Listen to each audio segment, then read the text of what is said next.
एक passage based question, ठीक है।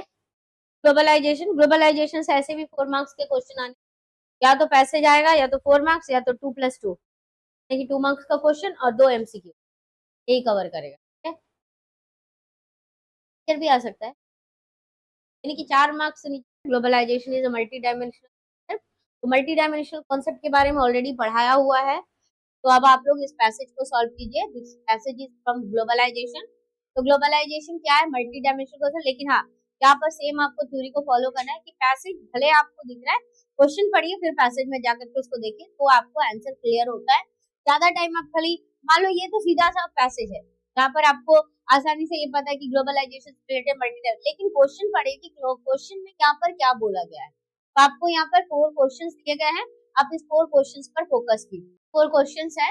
अब आप देखो, which one of the following is not a dimension of globalisation. तो ग्लोबलाइजेशन से कौन सा ग्लोबलाइजेशन का dimension, A political, B ethical, C cultural और D economic.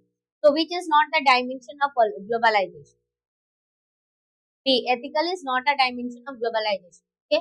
Ethical is not the dimension of globalisation, but there are 3 dimension of globalization: political dimension, economic and cultural। और हम इसको multi dimensional कब बोलते हैं, तो यहाँ से देख लो। तो globalisation is a multi dimensional concept, it has various manifestation and these must be adequately distinguished, ठीक है। इसे हम एडिक्वेटली डिस्टिंग्विश कर सकते हैं, मतलब डिवाइड कर सकते हैं, और इसीलिए हम इसे मल्टी डायमेंशनल कॉन्सेप्ट बोलते हैं। और अगर हम ये एज्यूम करें that globalisation is only one dimension, ठीक है, ग्लोबलाइजेशन का एक ही डायमेंशन है, whenever we start study about globalization, तो दिमाग में एक्चुअली क्या आता है पॉइंट, दिमाग में हमेशा पॉइंट आता है इकोनॉमिक ग्लोबलाइजेशन, क्योंकि लोगों को लगता है globalisation is an economic concept, but globalisation is a part of history, globalisation is a part of politics, globalisation is a part of culture, and globalisation is also the part of history because it is a part of past, और जो भी past में है वो सारा कुछ जो है हमारे में जाता ही है, ठीक है। तो just as it would also be mistaken to assume that it is purely cultural phenomena, यानी हम इसको पूरा कल्चरल फेनोमेना भी नहीं बोल सकते हैं, पूरी तरह से हम इसको इकोनॉमिक भी नहीं बोल सकते हैं।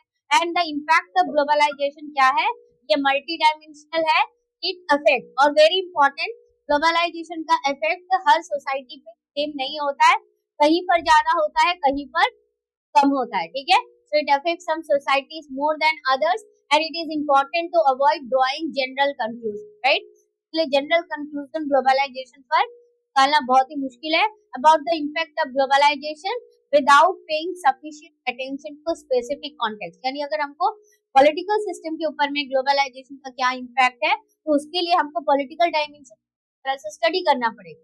और जब हम स्टडी करते हैं तो 2 व्यू निकल करके आता है, एक व्यू जो उनके सपोर्ट में और एक व्यू जो अगेंस्ट में। ठीक इस तरह से इकोनॉमिक्स में भी हमने देखा, इकोनॉमिक पार्ट में भी 2 व्यू है और आपका कल्चरल पार्ट में भी 2 व्यू है, ठीक है। तो यहाँ पर ethical is not the dimension of globalisation. Now again there is a question related with not, तो अब यहाँ पर दिख रहा है, यहाँ पर डायरेक्ट इस क्वेश्चन का आंसर नहीं दिया है, ठीक है, डायरेक्ट क्वेश्चन का आंसर नहीं दिया है, लेकिन जो उस पर्टिकुलर पेज में उस टॉपिक से रिलेटेड है वहां से आपको क्वेश्चन पूछा गया है, यानी कि आपको passive is just one kind of hint, okay. अब चलो अगला question, which one of the following statement related to globalization is not correct। अब इनमें से कौन सा स्टेटमेंट जो है जो ग्लोबलाइजेशन से रिलेटेड है लेकिन ये क्या नहीं है, ये करेक्ट नहीं है, ठीक है। तो option A, the technological advances do help a lot in the flow of ideas, capital, commodities and people. तो अगर हम बात करें अबाउट टेक्नोलॉजी की, टेक्नोलॉजिकल डेवलपमेंट की वजह से ग्लोबलाइजेशन में तेजी आई, और टेक्नोलॉजी की वजह से आइडियाज फ्लो करते हैं, पीपल फ्लो करते हैं, कमोडिटी संटेज करते हैं। आज इवन हम घर बैठे अमेरिका का सामान खरीद सकते हैं ओनली बिकॉज ऑफ टेक्नोलॉजी। ठीक कहता है globalisation affect the culture of different countries, क्या लगता है, it affect the culture of different country और not affect the culture of different country. ठीक कहता है it affect all over the world equally, क्या ये पूरी दुनिया को एक बराबर अफेक्ट करता है।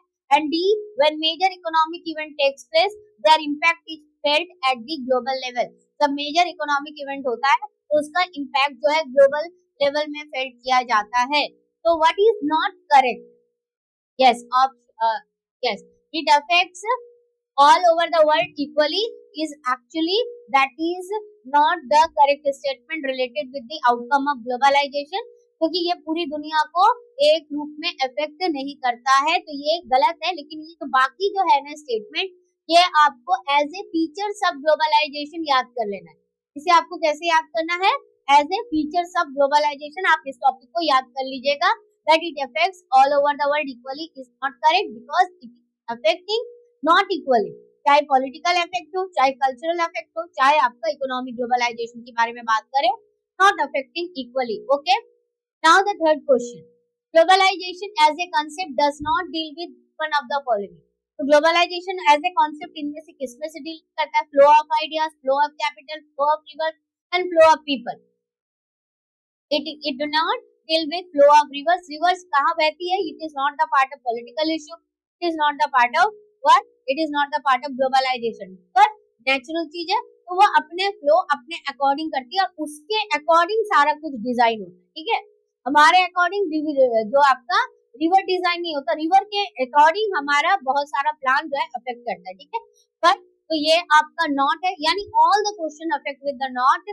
So globalization as a concept does not deal with which one of the following, but globalization as a concept deals with what? तो यहाँ पर हमने क्या देखा? That globalization as a concept deals with flow of ideas, flow of capital, and flow of what? And the flow of people. So globalization as a concept deals with what? Flow of people, flow of ideas, flow of capital. Clear हो गया? Now the last question. The impact of globalization is vastly. What is the correct answer? Impact of globalization is vastly what? Even, uneven, discriminatory, regional. Uneven. यहाँ पर discriminatory भी नहीं होगा, ठीक है, यहाँ आपका discriminatory भी नहीं होगा, ठीक है, even भी नहीं होगा, regional भी नहीं होगा, uneven होता है। Impact is vastly uneven, ठीक है, और discriminatory बोलने से वो गलत होगा, क्योंकि वो अलग बात है। हम एक पॉलिसी बना रहे हैं, हाँ, उसका इम्पैक्ट किसी पर ज्यादा तो किसी पर कम होगा। क्लियर हो गया globalisation? Now this is the next passage. Read the following passage carefully and answer the question that follow. India is of the view that the major responsibility of curbing emission of greenhouse gases rests with the developed countries, which have accumulated emission over a long period of time. India pointed out that the per capita emission rate of developing countries are a tiny fraction of those in the developed world. अब ये topic आपका किससे related है? This is actually related with what? This is actually related with the environment topic. ठीक है, और environment में ये टॉपिक एक्चुअली इंडिया ने कहाँ पर अपना व्यू रखा है और ये किससे रिलेटेड है इंडिया का व्यू? तो इंडिया का व्यू रिलेटेड है आपका कॉमन बट डिफरेंशिएटेड रेस्पॉन्सिबिलिटी। ठीक है, तो कॉमन बट डिफरेंशिएटेड रेस्पॉन्सिबिलिटी से भी आपका 4 मार्क्स का क्वेश्चन बन सकता है। तो कॉमन बट डिफरेंशिएटेड रेस्पॉन्सिबिलिटी में क्या बोला गया था कि ये जो पूरा जो वर्ल्ड है, इसमें जो आज जो प्रॉब्लम हो रहा है, हमारा जो ग्लोबल वार्मिंग हो रहा है, ओजोन लेयर में डिप्लेशन हो रहा है, इसके पीछे जो है हम सबकी इक्वल रेस्पॉन्सिबिलिटी की पहले लोगों ने बात कही जब ये प्रॉब्लम देखा गया। तो तब वहां पर फिर क्या बोला गया कि कॉमन बट डिफरेंशिएटेड रेस्पॉन्सिबिलिटी में 2 पार्ट में वर्ल्ड को डिवाइड किया गया, एक ग्लोबल नॉर्थ और एक ग्लोबल साउथ में डिवाइड किया गया। ग्लोबल नॉर्थ का क्या मतलब है? ग्लोबल नॉर्थ का मतलब है जो आपका वेस्टर्न और डेवलप्ड कंट्रीज है स्पेशली, उनको ग्लोबल नॉर्थ में रखा गया। ग्लोबल साउथ में कौन से आया? वो सारे कंट्रीज जो पहले कोलोनाइज थे, जो अंडर डेवलप्ड है, जो अभी अभी कंट्री बने हैं और अपना सारा पॉलिसीज ड्राफ्ट कर रहे थे। इन लोगों ने तो इंडस्ट्रीज का तो डेवलप कभी नहीं किया, ये तो आप छोड़ो, और इनका तो प्रोसेस में जब इंडस्ट्रियलाइजेशन ही नहीं है। These countries are not industrialised. Global south ये गरीब कंट्री है, थर्ड वर्ल्ड कंट्री है, तो ये ग्लोबलाइजेशन के लिए ग्लोबल वार्मिंग के लिए रेस्पॉन्सिबल है क्या? They are responsible for the environmental degradation. ये एनवायरमेंटल डिग्रेडेशन के लिए भी रेस्पॉन्सिबल नहीं है। तो इसीलिए एक प्रिंसिपल निकल करके आया which is called common but differentiated responsibilities. इसे आप रिवाइज कर लीजिएगा, ठीक है, और समिट का पढ़ लीजिएगा, एजेंडा 21 पढ़ करके जाइएगा। क्लियर हो गया? एजेंडा 21 क्या है? जहाँ पर 21 प्रोग्राम्स को ड्राफ्ट किया गया जिस पर हमको काम करना है, एजेंडा 21। क्लियर? तो उसके साथ साथ फिर एक और प्रोटोकॉल आता है जिसको बोलते हैं Kyoto protocol, right? Kyoto Protocol में क्या किया गया? What is actually Kyoto protocol? Kyoto protocol deals with what? Kyoto protocol deal करता है आपका कि ये जो CFC क्लोरोफ्लोरोकार्बन यानी ऐसे गैस जो किसके लिए रेस्पॉन्सिबल है? ग्लोबल वार्मिंग के लिए रेस्पॉन्सिबल है। तो उन गैस के एमिशन को कम करना है और उस गैस के एमिशन को कम करने के लिए ज्यादा रेस्ट्रिक्शन ऊपर लगेगा, ज्यादा रेस्ट्रिक्शंस ग्लोबल नॉर्थ के ऊपर लगेगा, यानी कि डेवलप कंट्रीज पर लगेगा, और कम रेस्ट्रिक्शन, और इसमें इंडिया को, चाइना को और थर्ड वर्ल्ड कंट्रीज को एग्जेम्प्ट किया गया था। क्यों एग्जेम्प्ट किया गया था? क्योंकि they are just a tiny fraction, ठीक है, they are actually not responsible for this global warming और एनवायरमेंटल डिग्रेडेशन। तो उसी से रिलेटेड इंडिया का व्यू पॉइंट क्या है, जो इंडिया ने G7 समिट में कहा था। इंडिया ने G7 समिट में अपना व्यू यहाँ पर रखा था। तो इसी से रिलेटेड पॉइंट है। तो India is of the view that the major responsibility of curbing emission of greenhouse gases rest with the developed country. अब यहाँ पर और एक क्वेश्चन बन सकता है कि what about India's view regarding common but differentiated responsibility, ठीक है, do India agree with that? तो definitely India agree with that, ये वाला पढ़ना है। साथ ही साथ जहां पर G7 वाला समिट आपका दिया है, ठीक उसके पीछे पेज में कि ये भी पॉइंट दिया है कि इंडिया जो है, एक बार मैं दिखा देती हूँ, एक मिनट, तो आप उसको रिवाइज कर लेना पैसेज के साथ, वो भी हो जाएगा। तो दिस ये आपका कॉमन बट डिफरेंशिएटेड रेस्पॉन्सिबिलिटी। यहाँ से आप ये भी पढ़िएगा UNFCCC के बारे में, United nation framework convention on climate change, ये आपका 1992 में हुआ था, ठीक है, ये पढ़िएगा। और इसके अलावा इसी पेज में आपका क्योटो प्रोटोकॉल दिया है, and China, India and other developing countries were therefore exempted from the requirement of the Kyoto Protocol. ये भी दिया है that which countries are actually exempted from the requirement of Kyoto Protocol and why they were exempted from the requirement of the Kyoto Protocol. So the parties to the convention, यानी कि ये जो convention हुआ था United nation framework convention इस पर climate change को लेकर के, it also provide that the party should act to protect the climate system. Party should act मतलब who are the parties here? Parties का मतलब यहाँ पर countries है, ठीक है, parties का मतलब यहाँ पर actually countries है। और ये किसके बेसिस पर बोला? On the basis of equity. Equity का मतलब इक्वालिटी नहीं होता, फेयरनेस होता है, ठीक है। अब फेयरनेस का मतलब क्या है कि जिसने जो ज्यादा गलती किया है उसकी रेस्पॉन्सिबिलिटी उतनी, और जिसने कम गलती किया है उसकी रेस्पॉन्सिबिलिटी उतनी कम होगी। आया समझ में? तो equity and in accordance with their common but differentiated responsibility and respective capabilities.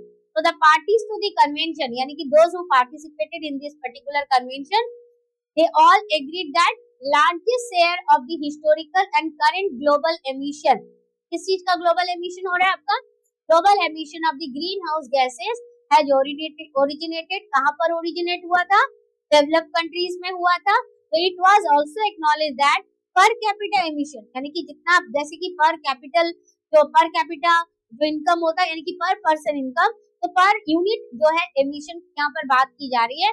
Developing countries जो है ये अभी भी लो है, ठीक है, डेवलपिंग कंट्रीज का बहुत लो। 1992 की बात करें, ठीक है, हमारे देश में अगर हम बात करें इंडस्ट्रियलाइजेशन में, तो वो तो आपका सेकेंड 5 ईयर प्लान में रैपिड और क्विक ग्रोथ के बारे में बोला गया। तो इंडस्ट्रीज को लेकर के प्लान बनने लगा, लेकिन इंडस्ट्रियलाइजेशन इतनी ज्यादा नहीं हुई जितनी आज के टाइम आपको मिलती है।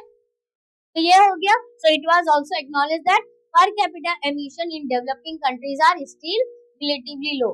सो China and India and other developing countries जो है were therefore exempted from which requirement? From the requirement of Kyoto protocol. अब यहाँ पर दिया है what is Kyoto Protocol? It is an international agreement setting target for which type of country? Setting target for industrialized country। किस तरह के countries के लिए टारगेट सेट कर रहे हैं? इंडस्ट्रियलाइज कंट्रीज के लिए टारगेट सेट कर रहे हैं। तो टारगेट सेट कर रहे हैं टू कट करने के लिए। क्यों टारगेट सेट कर रहे हैं? टू कट करने के लिए। क्या कट करना है?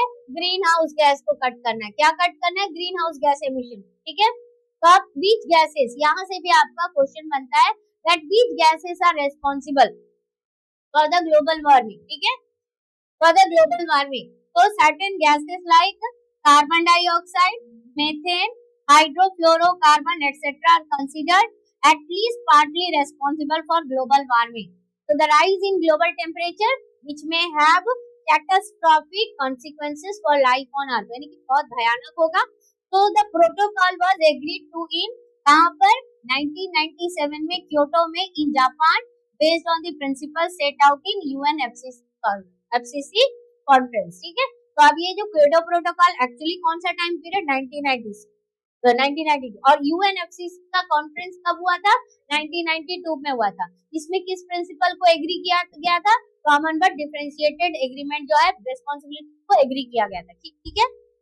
और इसमें इंडिया और चाइना को एग्जेम्प्ट किया गया था, ठीक है। तो यहाँ से है India sign and ratified 1997 Kyoto protocol which year August 2002 and India China and other developing countries were exempt from the requirement of Kyoto protocol. अब यहाँ से आपका क्वेश्चन है why they are exempted from the requirement of what, why they are exempted from the requirement of Kyoto protocol, because their contribution to the world, because their contribution to the emission of what, to the emission of greenhouse gases during which period, जिस समय industrialisation हुआ था, was not significant, यानी कि बहुत ज्यादा नहीं है, ठीक है। इसलिए तो however the critics of the Kyoto Protocol point out that sooner or later both India and China along with other developing countries will also among the leading countries to greenhouse gas emission। लेकिन ये अलग बात, ये बात अलग, लेकिन जिस समय ये एग्रीमेंट हुआ उस समय इंडिया और China they are not mostly responsible for what, emission of the green house gases. Future में होगा वो बात की बात, ठीक है।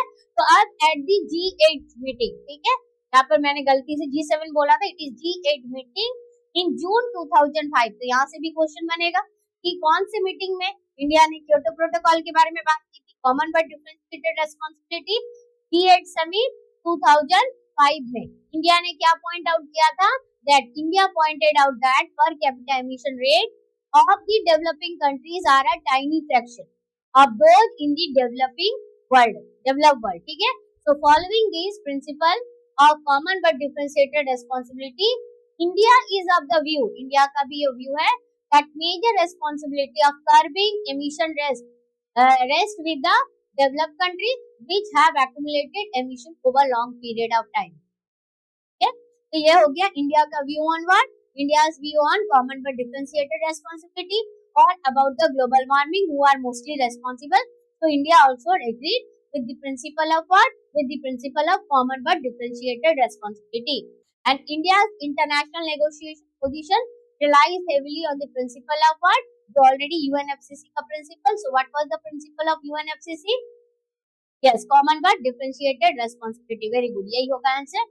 And these acknowledge that developed countries are responsible for what, most historical and current greenhouse gas emission, and emphasize that economic and social development are the first and overriding priorities of the developing parties, very important।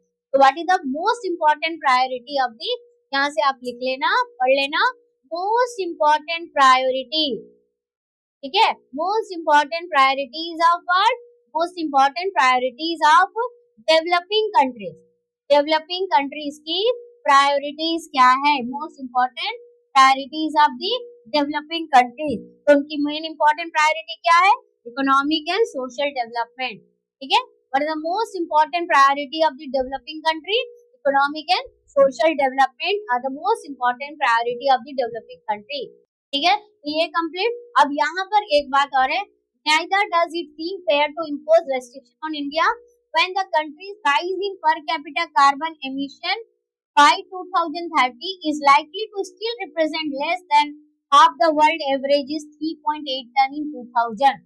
तो अगर यहाँ पर क्या बोला गया, neither does it fair, ना तो ये fair दिख रहा है to impose restriction on India, क्योंकि बाद में बोला जा रहा है कि इंडिया के ऊपर शायद रेस्ट्रिक्शन होगा, चाइना के ऊपर रेस्ट्रिक्शन होगा, ये ब्राजील के ऊपर। तो ये ऐसी कंट्रीज है ना, थर्ड वर्ल्ड कंट्रीज के या फिर आपका डेवलपिंग कंट्रीज के, जिनकी इकोनॉमी भी ग्रो कर रही है, जो इंडस्ट्रियलाइजेशन भी कर रहे हैं, ठीक है। तो अब यहाँ पर बोला जा रहा है neither does it fair to impose restriction on India when the country's rise in per capita carbon emission by 2030, अभी तक 2030 नहीं आया, तो 2030 तक भी बोल रहा है कि इतना कम होगा, is likely to still represent less than, world का कार्बन एमिशन कितना होगा 2000 में 3.8 टन है, 2000 में पूरे वर्ल्ड का एवरेज कार्बन एमिशन कितना है आपका 3.8 टन है, लेकिन जब 2030 आएगा तब भी इंडिया का इससे कम, तो फिर इंडिया के ऊपर रेस्ट्रिक्शन लगा के क्या ही फायदा,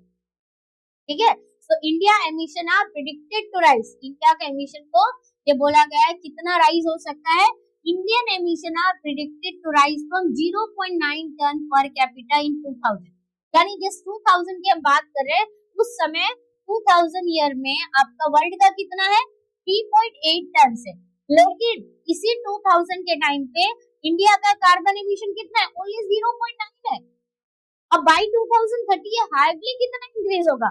1.6 टन पर कैपिटल। तो तभी भी ये हाफ से कम होगा, तभी भी ये वर्ल्ड के जो कार्बन एमिशन है ग्लोबल लेवल में डेवलप कंट्रीज का जो कार्बन एमिशन है उससे भी ये कई गुना कम होगा। आया समझ में? तो ये डेटा आप लोग को पढ़ना है क्योंकि इससे एमसीक्यू बनेंगे, 2 मार्क्स के क्वेश्चन बनेंगे, ठीक है? हाँ, but this question is covering 6 marks question, right? ये चैप्टर जो है covering 6 marks. Indian government is already participating in global effort through a number of programme. तो यहाँ से दिया है which programs and policies adopted by the government of India for the protection of global warming। ठीक है? Global warming से protect करने के लिए, एनवायरमेंटल डिग्रेडेशन को रोकने के लिए policies adopted by home? Policies adopted by the government of India. ठीक है? अब ये पॉलिसीज के नाम पर एमसीक्यू बन सकते हैं, 2 मार्क्स का क्वेश्चन आ सकता है। बोल सकते हैं कि 2 पॉलिसीज को बताओ या प्रोग्राम्स क्या है वो बताओ। 4 मार्क्स में भी ये पैराग्राफ से क्वेश्चन बनता है, ठीक है? 4 मार्क्स में भी इस पैराग्राफ से क्वेश्चन बनता है। तो Indian government is already participating global effort through a number of programme. For example Indian national auto fuel policy, ये किससे रिलेटेड है? It is related with cleaner fuel for vehicles. Energy conservation act Bharat में कब पास हुआ? 2001 में। अच्छा, अब जब आप पढ़ रहे हो तो कौन सा पॉलिसी, उसका पर्पस क्या? आपको कैसे यहाँ पर आपको एग्जाम के लिए इसे पढ़ के जाना है। एग्जाम के लिए आपको इसका पॉलिसी एंड पर्पस या फिर हम कह सकते हैं ऑब्जेक्टिव पढ़ के जाइएगा। पॉलिसी, पर्पस और ऑब्जेक्टिव। तो पहला क्या था? National auto fuel policy. India का कौन सा policy? National auto fuel policy. इसका पर्पस क्या है? Mandate cleaner fuel for vehicles. Purpose क्या है? Cleaner fuel for vehicle. Cleaner fuel होगा तो आपका ये जो एमिशन होता है ऐसे गैसेस का जो एनवायरनमेंट का पोल्यूशन करते हैं वो कम होगा। क्लियर? ठीक है? उसके बाद सेकंड क्या है? एनर्जी कंजर्वेशन एक्ट कब पास हुआ? 2001 में पास हुआ। अब इसका पर्पस क्या है? To improve energy efficiency. ये क्या इनिशिएट कर रहा है? To improve energy efficiency. इसके बाद में द इलेक्ट्रिसिटी एक्ट ऑफ 2003। इसके बाद में नेक्स्ट क्या आता है? The electricity act of 2003। ये क्या इनकरेज कर रहा है? The use of renewable energy. ठीक है? ये इनकरेज कर रहा है the use of renewable energy. जितना ज्यादा रिन्यूएबल एनर्जी यूज करेंगे उतना ज्यादा हम एनवायरनमेंट को इको फ्रेंडली बनाएंगे। इसके अलावा recent trend in importing natural gas and what encouraging the adoption of clean coal technology. के अलावा हम और क्या कर रहे हैं? नेचुरल गैस का इंपोर्टिंग कर रहे हैं। इंपोर्ट करना मतलब बाहर से मंगाना, ठीक है? Importing natural gas and encouraging the adoption of clean coal technology so that India has been making real effort. So the government is also keen to launch what? National mission on biodiesel. ठीक है? Government और क्या launch करना चाहता है? National mission on biodiesel using about कितना? 11 million hectare of land to produce biodiesel by 2011-12। ठीक है? कितना लैंड को यूज करेंगे? Using of land to produce कितना million hectare? 11 million hectare of land to produce biodiesel by 2011-12, जो कि environment friendly है। और इसके अलावा इंडिया रेटिफाइड, ये अलग से रेटिफिकेशन है, मैंने क्योटो प्रोटोकॉल बताया था। और यहाँ पर India ratified Paris climate agreement on 2 अक्टूबर 2006। तो ये सारे पॉइंट आपके किस में आ रहे? डायरेक्ट रिकॉल में सारे। मैच द फॉलोइंग में इस तरह के क्वेश्चंस आते हैं जहां पर आपको उस पर्टिकुलर पॉइंट का ईयर पूछा जाता है। तो इंडिया ने कब रेटिफाइड किया था पेरिस क्लाइमेट एग्रीमेंट को? When did India ratify Paris Climate Agreement? It was on 2 October 2016. And India has one of the largest renewable energy program in the world. So these are the efforts made by Indian government to protect the environment. ठीक है? Efforts or policies made by the government of India for the protection of what? For the protection of environment. Clear हो गया? So what efforts were made by the government of India? सबसे पहला क्या है? National Auto Fuel Policy. What is the first one? National Auto Fuel Policy. What is the objective? Mandate cleaner fuel for what? Vehicle. Second क्या है? Which act has come? Energy Conservation Act. कौन से साल में आया? 2001. और Energy Conservation Act is related with to improvement of what? Energy efficiency. Next कौन सा एक्ट आता है? कौन से साल में आ रहा है? तो आप सीक्वेंस समझ रहे हैं? क्रोनोलॉजिकल ऑर्डर दे देगा तो कर लोगे। ठीक है। इलेक्ट्रिसिटी एक्ट ऑफ 2003, क्यों लाया इलेक्ट्रिसिटी एक्ट? इनकरेज करने के लिए। किसको इनकरेज करना है? Renewable energy. ज्योग्राफी में रिन्यूएबल एनर्जी पढ़े हो, क्या है आपका? सोलर एनर्जी है, विंड एनर्जी है। These are the examples of the renewable energy. ठीक है, अब समझ में आ रहा है how chapters are linked with each other ना। ठीक है, उसके बाद में इंडिया और क्या कर रहा है? नेचुरल गैस को इंपोर्ट कर रहा है। नेचुरल गैस को इंपोर्ट करके इनकरेज क्या कर रहा है? Adoption of clean coal technology. Natural gas को हम इंपोर्ट क्यों कर रहे हैं? ताकि हम अडॉप्ट करें clean coal technology, so that India has been making a real effort. तो ये स्टेटमेंट आप अगर इतना लंबा याद लो, कम से कम यहाँ तक तो आप पढ़ो, importing natural gas and encouraging the adoption of coal technology. आपका स्टेटमेंट बन गया। नेक्स्ट और क्या कर रहा है? National mission on biodiesel. कितना हेक्टेयर लैंड को यूज करेंगे? 11 मिलियन हेक्टेयर लैंड को यूज करेंगे। किस चीज के लिए? To produce biodiesel. कौन सा साल है टारगेट? 11-12, राइट। इंडिया ने पेरिस क्लाइमेट एग्रीमेंट को कब रेटिफाइड किया था? 2016 में। क्लियर हो गया? तो सबसे पहला पॉलिसी क्या था इंडिया का? National automobile policy. सेकंड क्या है आपका? Energy conservation. थर्ड क्या है? इलेक्ट्रिसिटी। फोर्थ क्या है? Import natural gas. और आपका फिफ्थ क्या है? National mission on biodiesel. और उसके बाद में फिर क्या आता है? Paris climate agreement. क्लियर हो गया इंडिया का ये वाला पार्ट, क्या आप पढ़ लीजिएगा। ठीक है, अब हम आते हैं पैसेज में। तो देखो, India is of the view that the major responsibility of curbing emission of greenhouse. Same line मिल गया। चलिए सॉल्व कीजिए question. Now India signed and ratified the Kyoto Protocol in which year? When did India sign and ratified Kyoto Protocol? See, that is August 2002. और Kyoto Protocol का कौन सा साल है? Which year Kyoto Protocol? 1997. UNFCCC 1992 and it is based on common but differentiated responsibility. Clear हो गया? Now, why were some developing countries exempted from the requirement of the Kyoto Protocol? क्यों कुछ countries जो है क्योटो प्रोटोकॉल के requirement से exempted है?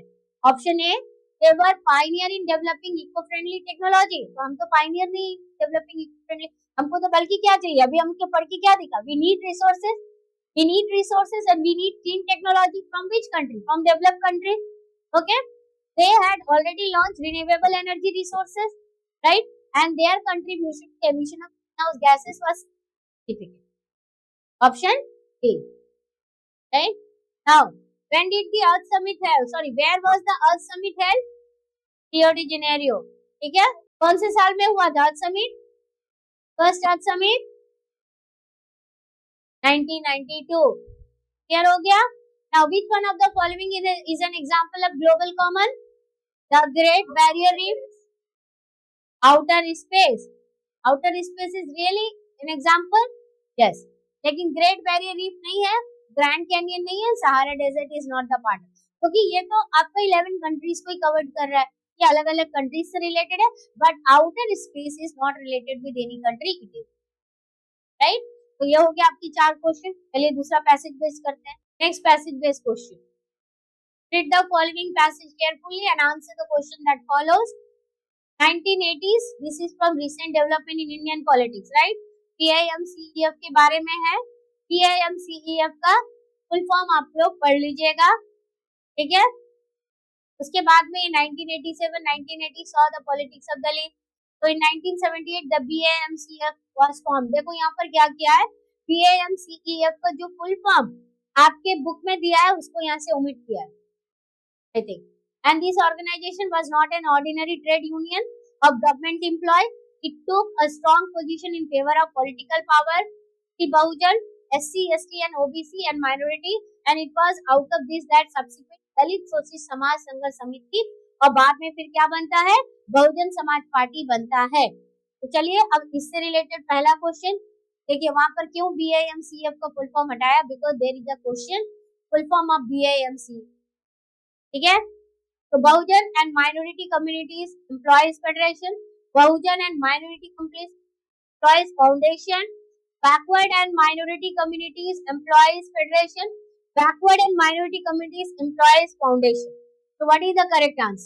Option C, backward and minority communities employees federation, not Bahujan. Bahujan Samaj party है तो बोल करके इसको मत कीजिए, पढ़ाया हुआ टॉपिक है, रिसेंट डेवलपमेंट इन पॉलिटिक्स पे क्लियरली बहुजन समाज पार्टी का ये BAMCF का मैंने पूरा कवर किया हुआ है। इन which year Bahujan Samaj party formed, direct recall based question है, पैसेज में नहीं है, क्योंकि पैसेज में बहुजन समाज पार्टी बना बोल करके कुछ लिखा ही नहीं है, केवल लिखा है कि आपका दलित शोषित समाज संघर्ष समिति and later the Bahujan Samaj Party emerge, but when did Bahujan Samaj Party was formed, not given. Now you all understand कि यहाँ पर आपका passage just a hint, you have to study all the part. तो when did Bahujan Samaj Party was formed, बताइए what is the correct answer. 1984 Bahujan Samaj Party बना है, right. Next question, who was the founder of Bahujan Samaj Party? Kanshiram. In which state did Bahujan Samaj Party form its first government? It is Uttar Pradesh. लेकिन इसके अलावा ये और कौन कौन सी स्टेट में बनी थी? Punjab, Haryana and UP. लेकिन फर्स्ट गवर्नमेंट कहां पर फॉर्म होती है? फर्स्ट गवर्नमेंट फॉर्म होती है उत्तर प्रदेश में। PAMCEF वाला टॉपिक क्लियर। अब चलते हैं अगले passage based question. Now the next passage based question, the growing focus on environmental issues within the arena of global politics means, again there is a particular question from where, from common but differentiated responsibility topic. So the growing focus on environmental issues within the arena of global politics was firmly consolidated. कौन से conference पे consolidate हुआ था? United Nations conference. कौन सा conference? United Nations conference on environment and development, ठीक है। And ये जो यूनाइटेड नेशन कॉन्फ्रेंस, तो मोस्टली स्टूडेंट जो है वो किससे कंफ्यूज हो जाते हैं? UNFCCC से, राइट। तो this is not UNFCCC। UNFCCC किससे रिलेटेड है? द क्योटो प्रोटोकॉल, ठीक है। ये किससे रिलेटेड है? क्योटो प्रोटोकॉल से रिलेटेड है। और United nation conference on environment and development यानी कि UNCED, United nation conference on environment and development, ये आपका किससे रिलेटेड है? This is related with the earth summit. Clear हो गया डिफरेंसेस? अगर एग्जाम में क्वेश्चन आएगा तो गलत नहीं करोगे। That UNCED, that is United nation conference on environment and development, और UNFCCC, right. UNFCCC related with Kyoto protocol and the UNCED, United Conference on Environment and Development, it is related with what? This is related with Earth Summit, right? Earth Summit कहाँ पर हुआ था? Rio de Janeiro में हुआ था। कहाँ है? Brazil है। और ये क्या है? कौन से साल में हुआ था? 1992 में हुआ था, right? So now the question, in which year was the Earth Summit held? 1992, option C. Which one of the following countries was exempted? देखो Earth Summit की बात हो रही है, but they are asking question from where? From UNFCCC, Kyoto Protocol से। और Kyoto Protocol में हमने क्या पढ़ा कि underdeveloped countries, third world countries, poor countries, ये आपकी जो है किससे एग्जम्प्टेड है? फ्रॉम द एग्रीमेंट और requirement of Kyoto Protocol. Now the example of those countries which is the part of third world और global south, India and China, right. India, China, Brazil, ये आएंगे। Now you have to identify the country who is exempted from the requirement of Kyoto Protocol. Option D, that is China. याद हो गया? Now the third question, which one of the following was not an outcome? Not an outcome of the Rio Summit, यानी कि जो first अर्थ summit हुआ था उसमें क्या क्या चीजों पर डिस्कस नहीं किया था, यानी कि नॉट एन आउटकम। आउटकम का मतलब क्या है? जो उस समिट के बाद हमने प्रोविजंस बनाया, डिक्लेरेशन किया, ये सब। अब इनमें से कौन सा It is not an outcome of Rio Summit? Common but differentiated responsibility, sustainable development, Agenda 21 or Kyoto Protocol? What is the correct answer? Correct answer is option D, Kyoto Protocol. Just now I said कि it is the part of UNFCCC and ये जो आपका Rio Summit है वो तो United Nation Conference on Environment and Development का part है। तो यहाँ पर Kyoto Protocol आया। Agenda 21 आपका किसका आउटकम है? अर्थ समिट में Agenda 21 बनाया, उसी से रिलेटेड तो है सस्टेनेबल डेवलपमेंट, और उसी से रिलेटेड है common but differentiated responsibility. Kyoto protocol तो बाद में आ रहा ना, उससे रिलेटेड। क्लियर हो गया? Now the ozone hole was discovered in the mid 80s over.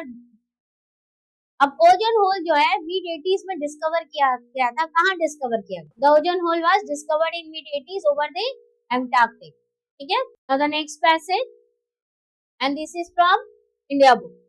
The interim government took a firm stance against the possible division of India into small principalities. This means that this topic is actually related with what?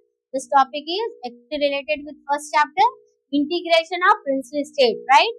It is related with integration of princely state, क्योंकि इसमें सरदार पटेल जी का historic role जो उन्होंने इसमें play किया उसके बारे में है। तो चलो पहला question, which principle was followed for the division of British India at the time of partition in 1947?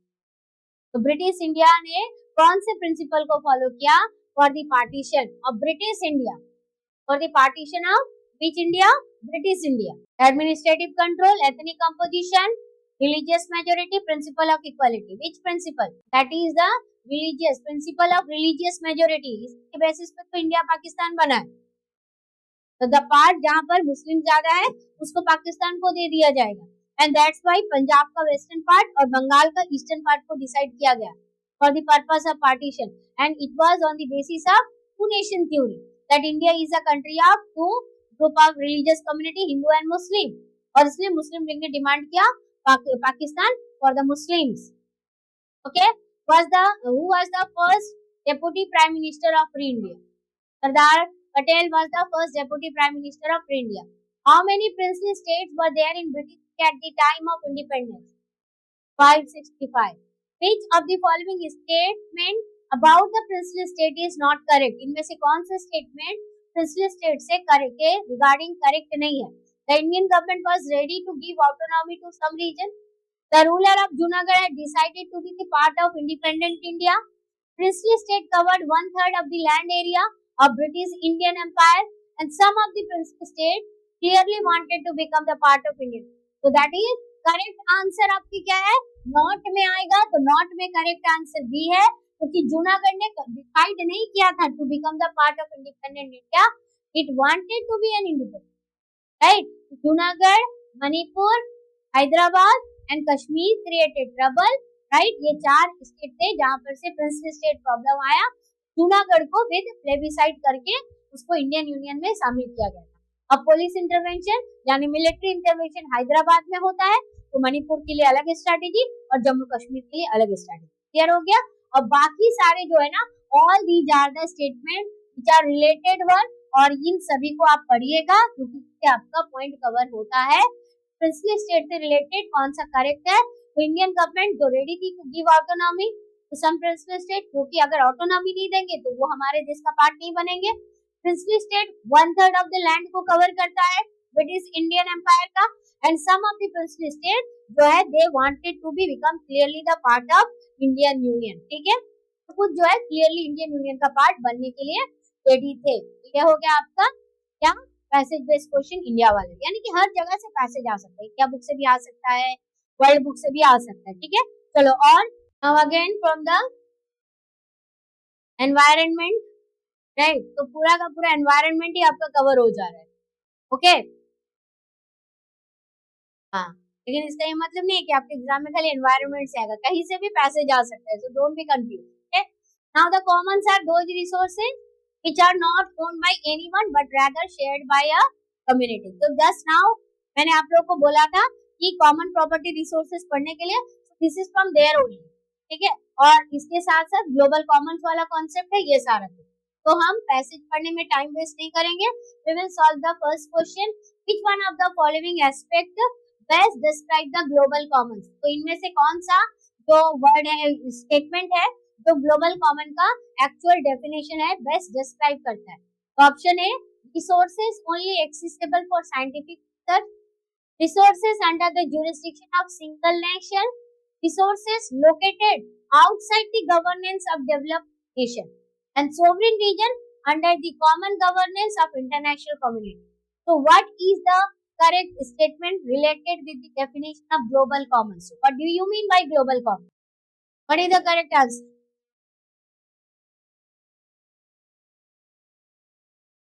आप लोगों को अभी तक ग्लोबल कॉमन्स का मीनिंग याद नहीं है, का मतलब पढ़ाई नहीं हुआ है। ग्लोबल कॉमन्स का मतलब ऐसे रिसोर्सेज जो किसी भी कंट्री के सोवरेन ज्यूरिसडिक्शन के अंडर कंट्रोल में नहीं होता है, कोई सिंगल कंट्री उसका मालिक नहीं होता है, जहाँ पर हमें कंबाइंड कोऑपरेशन की जरूरत होती है, ठीक है, जो किसी भी कंट्री के सोवरेन जुरिस्डिक्शन में नहीं आता है, ऐसे रिसोर्सेस को हम ग्लोबल कॉमन्स कहते हैं।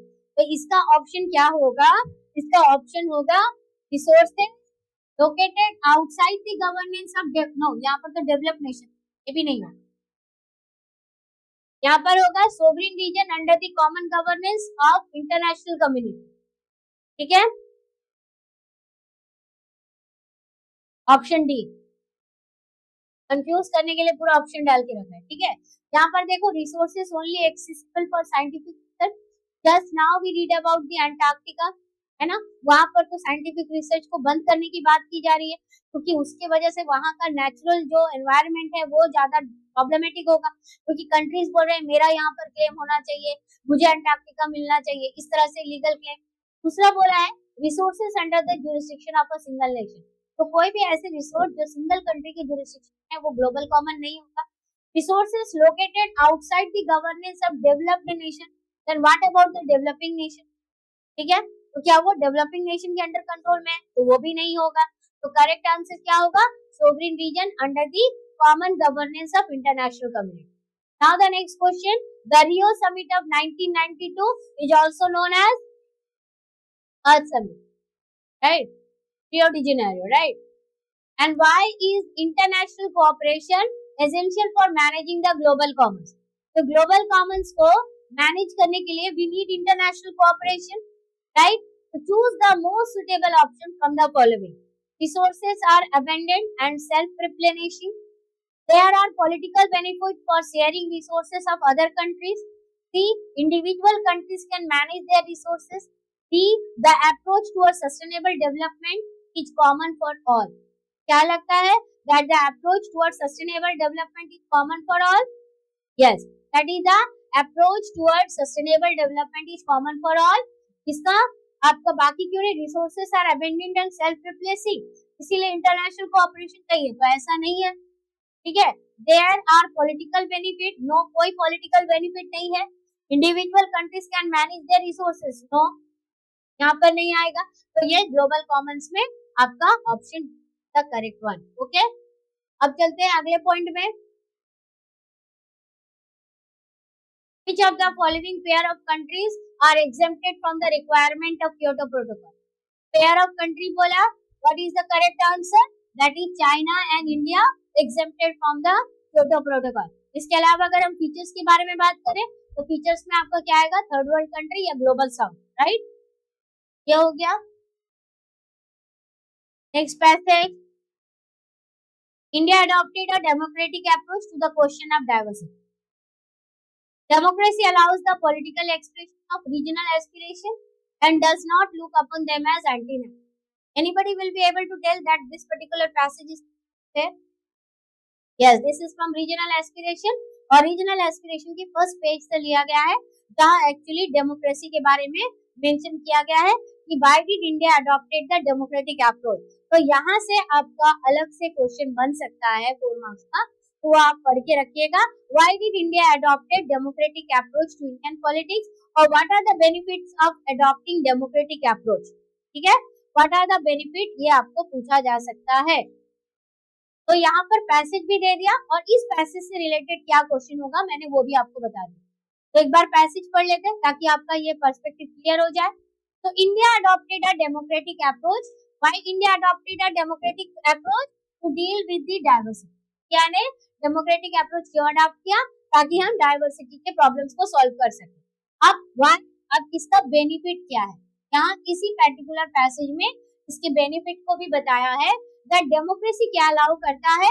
The political expression of regional aspiration, तो अलग अलग रीजन के जो पॉलिटिकल एस्पिरेशन है ये इसको रिप्रेजेंट करने का काम करता है, और उनको पहला पॉइंट ये हो गया दैट डेमोक्रेसी क्या अलाउ करता है? The political expression of regional aspiration को अलाउ करता है, and it does not look upon them, और ये उनको कैसे नहीं देखता है? एंटी नेशनल के रूप में नहीं देखता है, यानी देश विरोधी नहीं है। क्योंकि अगर हम डेमोक्रेटिक सिस्टम दे रहे हैं और किसी पर्टिकुलर रीजन को प्रॉब्लम हो रहा है तो हम वो रीजन अपनी बात को तो सरकार के सामने रखेंगे, सरकार के सामने अपने चैलेंजेस अपने प्रॉब्लम सब कुछ बताएगा। लेकिन सरकार का काम यहाँ पर उसको डेमोक्रेटिक प्रॉब्लम को डेमोक्रेटिक तरीके से सॉल्व करना है, रीजनल प्रॉब्लम को, ना कि उसको हमको प्रेशराइज करके बैन कर देना। जब ऐसा करेंगे तो डिक्टेटरशिप होगा। लेकिन अगर हम ऐसा करने जाएंगे तो फिर डाइवर्सिटी खतरे में होगी, देश खतरे में होगी, यूनिटी खतरे में होगी। तो डेमोक्रेसी हमें यही अलाउ करता है कि कोई भी रीजन का प्रॉब्लम हो उसे हमें एंटी नेशनलिज्म है, बल्कि that is the part of our country, और प्रॉब्लम है तो हमको उसको सोल्यूशन निकालना है। Okay, and beside democratic politics allows parties and groups to address the people. इसके अलावा बिसाइड डेमोक्रेटिक पॉलिटिक्स, ये जो डेमोक्रेसी क्या अलाउ करता है, पार्टीज और ग्रुप्स, जितने भी पार्टीज हैं या ग्रुप्स हैं, address the people on the basis of their regional identity. ठीक है, लोग अपने रीजनल आइडेंटिटी के बेसिस पे रिप्रेजेंट करेंगे, aspiration and specific regional problem को भी सामने रख सकते हैं। तो ये हो गया आपका बेनिफिट ऑफ डेमोक्रेसी। तो thus in the course of democratic politics, regional aspiration क्या होता है, रीजनल एस्पिरेशन को स्ट्रेंथन मिलता है, ताकत मिलती है। ठीक है, ये कमजोर नहीं होता है। At the same time democratic politics also mean that regional issues and problems will receive for adequate attention and accommodation in the policy making process. Okay, so these are the benefits that why did India adopted democratic approach of politics. Clear हो गया? Question आएगा तो लिख लोगे। अब हम इससे related passage को complete. Now the first question, which period in India is seen as a period of grooming regional aspiration for autonomy? So which period? 1970s, 1990s, 1980s, right? Now which type of diversity is dominant? Social diversity, political, cultural or regional? What type of? Option D, that is regional diversity. Now how does democracy deals with regional problems? Democracy जो है वो किस तरह से regional problems का से deal करती है? तो how does democracy? Through regular negotiation, through strong step, through election, through economic measure. अगर हमें रीजनल प्रॉब्लम्स को डील करना है तो हम कैसे करेंगे? स्ट्रॉन्ग स्टेप ले लेंगे, या फिर हम केवल इलेक्शन करके डील करेंगे, या फिर इकोनॉमिक मेजर, या फिर रेगुलर नेगोशिएशन। क्या करना है?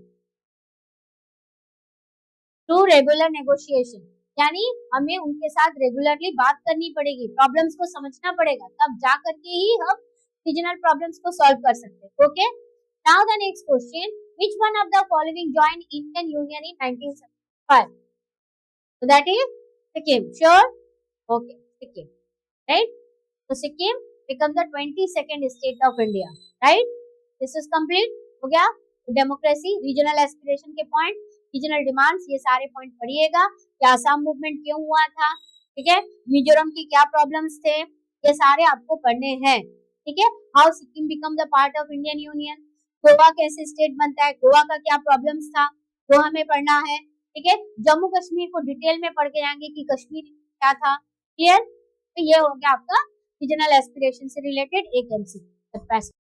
नाउ द नेक्स्ट पैसेज, अब आप लोग रीड करो इसे। Read the passage given below. The Central Asian republics did not ask for independence and wanted to remain with the Soviet federation. तो एंड ऑफ बाइपोलैरिटी में मैंने आपको ये चीज पढ़ाया है, जहां पर सेंट्रल एशियन रिपब्लिक जो है इसने इंडिपेंडेंस के लिए डिमांड नहीं किया था, and they wanted to remain with the Soviet federation. So this is from the end of bipolarity chapter. Okay, so in December 1991 under the leadership of what? Under the leadership of Boris Yeltsin. इसके leadership में under the leadership of Boris Yeltsin, Russia, Ukraine, Belarus, they declared that Soviet Union was disbanded, right? And the Communist Party of Soviet Union को ban किया गया। Capitalism and democracy जो है adopt किया गया as the post Soviet basis for the Soviet post Soviet Republic. Okay, and the declaration on the disintegration of USSR, और जैसे ही USSR disintegrate होता है उसके बाद में किस चीज के फॉर्मेशन के बारे में बात किया गया? The Commonwealth of independent state. Then who form Commonwealth of independent state? It was formed by post Soviet countries. ठीक है, and came as surprise to other republic, especially to the Central Asian one. तो Central Asian one, because Central Asian one जिस समय ये problem हो रहा था, disintegration वाला प्रोसीड्यूर चल रहा था, तो उस समय सेंट्रल एशिया ने बोला we will stay with the Soviet union. लेकिन आगे जाकर के सोवियत यूनियन क्या होता है? खत्म हो जाता है, डिसइंटीग्रेट हो जाता है। Okay, now call the question, which ideology was adopted by the post-Soviet country? Clear? That is capitalist and democratic. क्योंकि पहले सोशलिस्ट था, कम्युनिस्ट था, ये खत्म, डेमोक्रेसी तो अकेले नहीं होगा, capitalist and democratic ideology. Clear? Now the next question, that which republic among the following become the successor of Soviet Union? तो कौन सा रिपब्लिक जो है that become the successor of Soviet Union? Option D Russia. This is not the successor of Soviet Union. ये कौन बना है? Commonwealth of independent state. ये ग्रुप ऑफ, मान लो एक ऑर्गेनाइजेशन है, formed by whom? Formed by the post Soviet country. यानी जो लोग पहले सोवियत यूनियन के पार्ट थे, उन लोगों ने मिल करके कॉमनवेल्थ ऑफ इंडिपेंडेंट स्टेट बनाया. लेकिन who become the successor of Soviet Union? Successor of Soviet Union Russia है. और ये कॉन्सेप्ट किसके लिए इम्पोर्टेंट है? Because Russia become the permanent member of UNSC. United nation security council का परमानेंट मेंबर कौन बनता है? रशिया. पहले कौन था? पहले यूएसएसआर था. लेकिन जैसे ही आपका यूएसएसआर डिसइंटीग्रेट हो गया, यूएसएसआर का पोजीशन रशिया को दिया गया यूनाइटेड नेशन सिक्योरिटी काउंसिल में. तो who become the successor of Soviet union in UNSC? It is Russia. Now the next question, which one of the following is a Central Asian country? इनमें से कौन सा जो है आपका सेंट्रल एशियन कंट्री है? Chechnya, Dagestan, Tajikistan, Czechoslovakia. तो the correct answer is Tajikistan. Tajikistan में क्या हुआ था? सिविल वॉर हुआ था जस्ट आफ्टर ये सोवियत यूनियन के डिसइंटीग्रेशन के बाद. और वो कितने साल तक चला था? वहां पर 10 years तक सिविल वॉर चला था. And it come to an end in 2001. ठीक है, 2001 में सिविल वॉर एंड हुआ था. Now which part of the Soviet union had vast hydrocarbon resources? तो कौन सा पार्ट है सोवियत यूनियन का जहां पर वास्ट हाइड्रोकार्बन रिसोर्सेज है? Eastern Europe, central Asian Republic, Yugoslavia और चेकोस्लोवाकिया. मैंने ये एंड ऑफ बाइपोलैरिटी के वीडियो में भी बताया है, अलग से टॉपिक दिया हाइड्रोकार्बन रिसोर्स. यहाँ पर कॉन्फ्लिक्ट एंड टेंशन बताया है पोस्ट सोवियत कंट्री में. वहां आपने पढ़ा है कि विच रिपब्लिक्स आर एक्चुअली जहाँ पर हाइड्रोकार्बन रिसोर्सेज पाए जाते हैं. Correct answer is central Asian republics. Central Asian Republic. इसके अलावा आगे जाकर के वो जो चेकोस्लोवाकिया वाला पार्ट है, जहाँ पर एक्चुअली आपको क्या देखने के लिए मिलता है? जहाँ पर आपको स्प्लिट देखने के लिए मिलता है. तो स्प्लिट वाला पार्ट अलग से बताया, राइट? तो मिला ना, central Asian Republic rich in hydrocarbon resources. और इसीलिए तो यहाँ पर चाइना का इंटरफेरेंस है, अमेरिका का इंटरफेरेंस है, क्योंकि वो यहाँ के ऑयल को जो है, ऑयल पर जो है अपना कब्जा जमाना चाहते हैं. ये सारा कुछ क्लियर हो गया, कंप्लीट हो गया. एंड ऑफ बाइपोलैरिटी का भी रिवीजन हो गया. क्लियर? गॉर्बाचेव की रिफॉर्म पॉलिसी, ये सारा कुछ आप लोग को पढ़ना है. पढ़िए, केवल मेरे पढ़ाने से आप एग्जाम नहीं पास करोगे, आपको खुद को पढ़ना है. आपको ज्यादा से ज्यादा टाइम रिवीजन देना है. और जो टॉपिक मैंने आपको ऑलरेडी बताया कि कैसे रिवाइज करना है, जो टॉपिक आपके क्वेश्चन में आता है उसी टॉपिक को पूरा पढ़ना है. इससे क्या होगा कि अगर वो रिपीट होगा तो दोबारा आपको रिवाइज करने का मौका मिलेगा. तो प्रॉपर तरीके से पढ़िए. क्लियर हो गया? अब चलते हैं अगले passage based question. Next one. अब ये कहां से है? India's external relation. और स्पेशली द तिब्बत लिखा है. This means that Indo China war और उसके कॉजेस में से एक है, राइट? तो अगर आपसे पूछा जाए causes behind Indo China war, तो इंडो चाइना वॉर के पीछे how many causes are responsible? Indo China war के पीछे 2 कॉजेस आर रेस्पॉन्सिबल. अब 2 में एक है आपका Tibet issue and another one is border dispute. अगर हम इस बॉर्डर डिस्प्यूट को भी डिवाइड करें तो ये 2 पार्ट में डिवाइड होगा. एक आपका नॉर्थ ईस्ट में किसको लेकर? नेपा को लेकर के. और दूसरा आपका किसको? हमारे इंडिया के कहां पर? लद्दाख में. और लद्दाख में कौन सा? अक्षय चीन एरिया. और इस अक्षय चीन एरिया में चाइना ने क्या किया था? स्ट्रैटेजिक बॉर्डर रोड बनाया था, है ना? यहाँ पर बॉर्डर रोड बनाया था और बोल रहा है कि ये एरिया उनका है. तो this is the causes behind Indo China war. कब हुआ था? 1962 में. अब तिब्बत का इशू क्या है? इसके अलावा पंचशील एग्रीमेंट, ये पढ़ लीजिएगा. कौन सा? चाइनीज प्रीमायर इंडिया विजिट करने आया था, जिसने भारत के प्राइम मिनिस्टर जवाहरलाल नेहरू के साथ में उन्होंने पंचशील एग्रीमेंट साइन किया था, ठीक है, और कब साइन किया था ये पढ़िएगा। कौन सा धर्मगुरु जो है इंडिया में तिब्बत का आकर उसने पॉलिटिकल असाइलम लिया था और क्यों लिया था, तिब्बत का प्रॉब्लम क्या है, वो सारा कुछ यहाँ पर दिया हुआ है, ठीक है। तो ये हमारा रिवीजन हो गया। तो अब आपका इंडो चाइना वार भी आप क्या कीजिएगा, रिवाइज कर लीजिएगा। क्लियर, आपको इंडो चाइना वार के कॉजेस, चाइना ने भारत पर कब अटैक लॉन्च किया। हाँ, और एक बहुत पॉइंट, हम कॉजेस तो बार बार पढ़ते हैं, हम लोग कॉजेस तो बार बार पढ़ते हैं, लेकिन कंसिक्वेंसेस पढ़ लेना। Consequences of Indo China war, already इसका वीडियो पब्लिश हुआ है, ऑलरेडी इसका वीडियो दिया हुआ है, ठीक है, उसको आप पढ़ लीजिएगा। कंसिक्वेंस का मतलब क्या है, इंडो चाइना वार के बाद में एक्चुअली क्या होता है, उसका आउटकम क्या है। तो सबसे मेजर बात यह है कि चाइना वापस तो चला गया, but India taken it as a loss in the battle, और इसकी वजह से नेहरू का जो पर्सनल इमेज है वो पहली बार डाउन होता है। पूरे इंटरनेशनल पॉलिटिक्स में उनको लोग क्रिटिसाइज करते हैं कि नेहरू जज नहीं कर पाए कि आखिर चाइना हम पर अटैक करने वाला है। कई सारे जो कैबिनेट मिनिस्टर्स है, मिलिट्री ऑफिसर्स है, वो रिजाइन देते हैं, ठीक है, और इसी समय से पॉलिटिकल मूड जो हमारे देश का वो चेंज होना शुरू होता है। और आगे जाकर के 1964 में जो कम्युनिस्ट पार्टी ऑफ इंडिया, जिसको हम सीपीआई बोलते हैं, ये दो पार्ट में डिवाइड होता है, एक सीपीआई और एक सीपीआईएम, एक प्रो चाइनीज फैक्टर और एक प्रो सोवियत फैक्टर, ठीक है। तो CPI pro Soviet section, CPIM pro Chinese, ठीक है। तो ये आप पढ़िएगा, reason behind split of communist party. Now Tibet वाला आ गया हमारा टॉपिक। तो Tibet is one of what, it is one of the autonomous major issue that historically caused in India and China, और from time to time in history China क्या करता है, administrative control establish करता है तिब्बत के ऊपर, और बार बार कई बार उसको इंडिपेंडेंट भी कर देता है। लेकिन इन 1950 China took over the control of Tibet. A large section of the Tibetan population opposed this takeover. So the Tibetan leader accompanied the Chinese premier during his official visit to India in 1956. अब यहाँ पर है, where is the plateau of Tibet situated? Geographical question. Central Asia, Asia, in the east of China, west of India. Here Central Asia, तो Central Asia का part है, that is Central Asia. समझ में आया? सीधा सीधा फर्स्ट लाइन में दिया, if you open that Tibet वाला topic, you will get that. Okay? अब इसके बाद नेक्स्ट क्या है? Who's the name of the Chinese leader that came to India in 1956? Get the question carefully. Who's the name of the Chinese premier that came to India in 1956 as the Chinese premier? It is Zhou Enlai.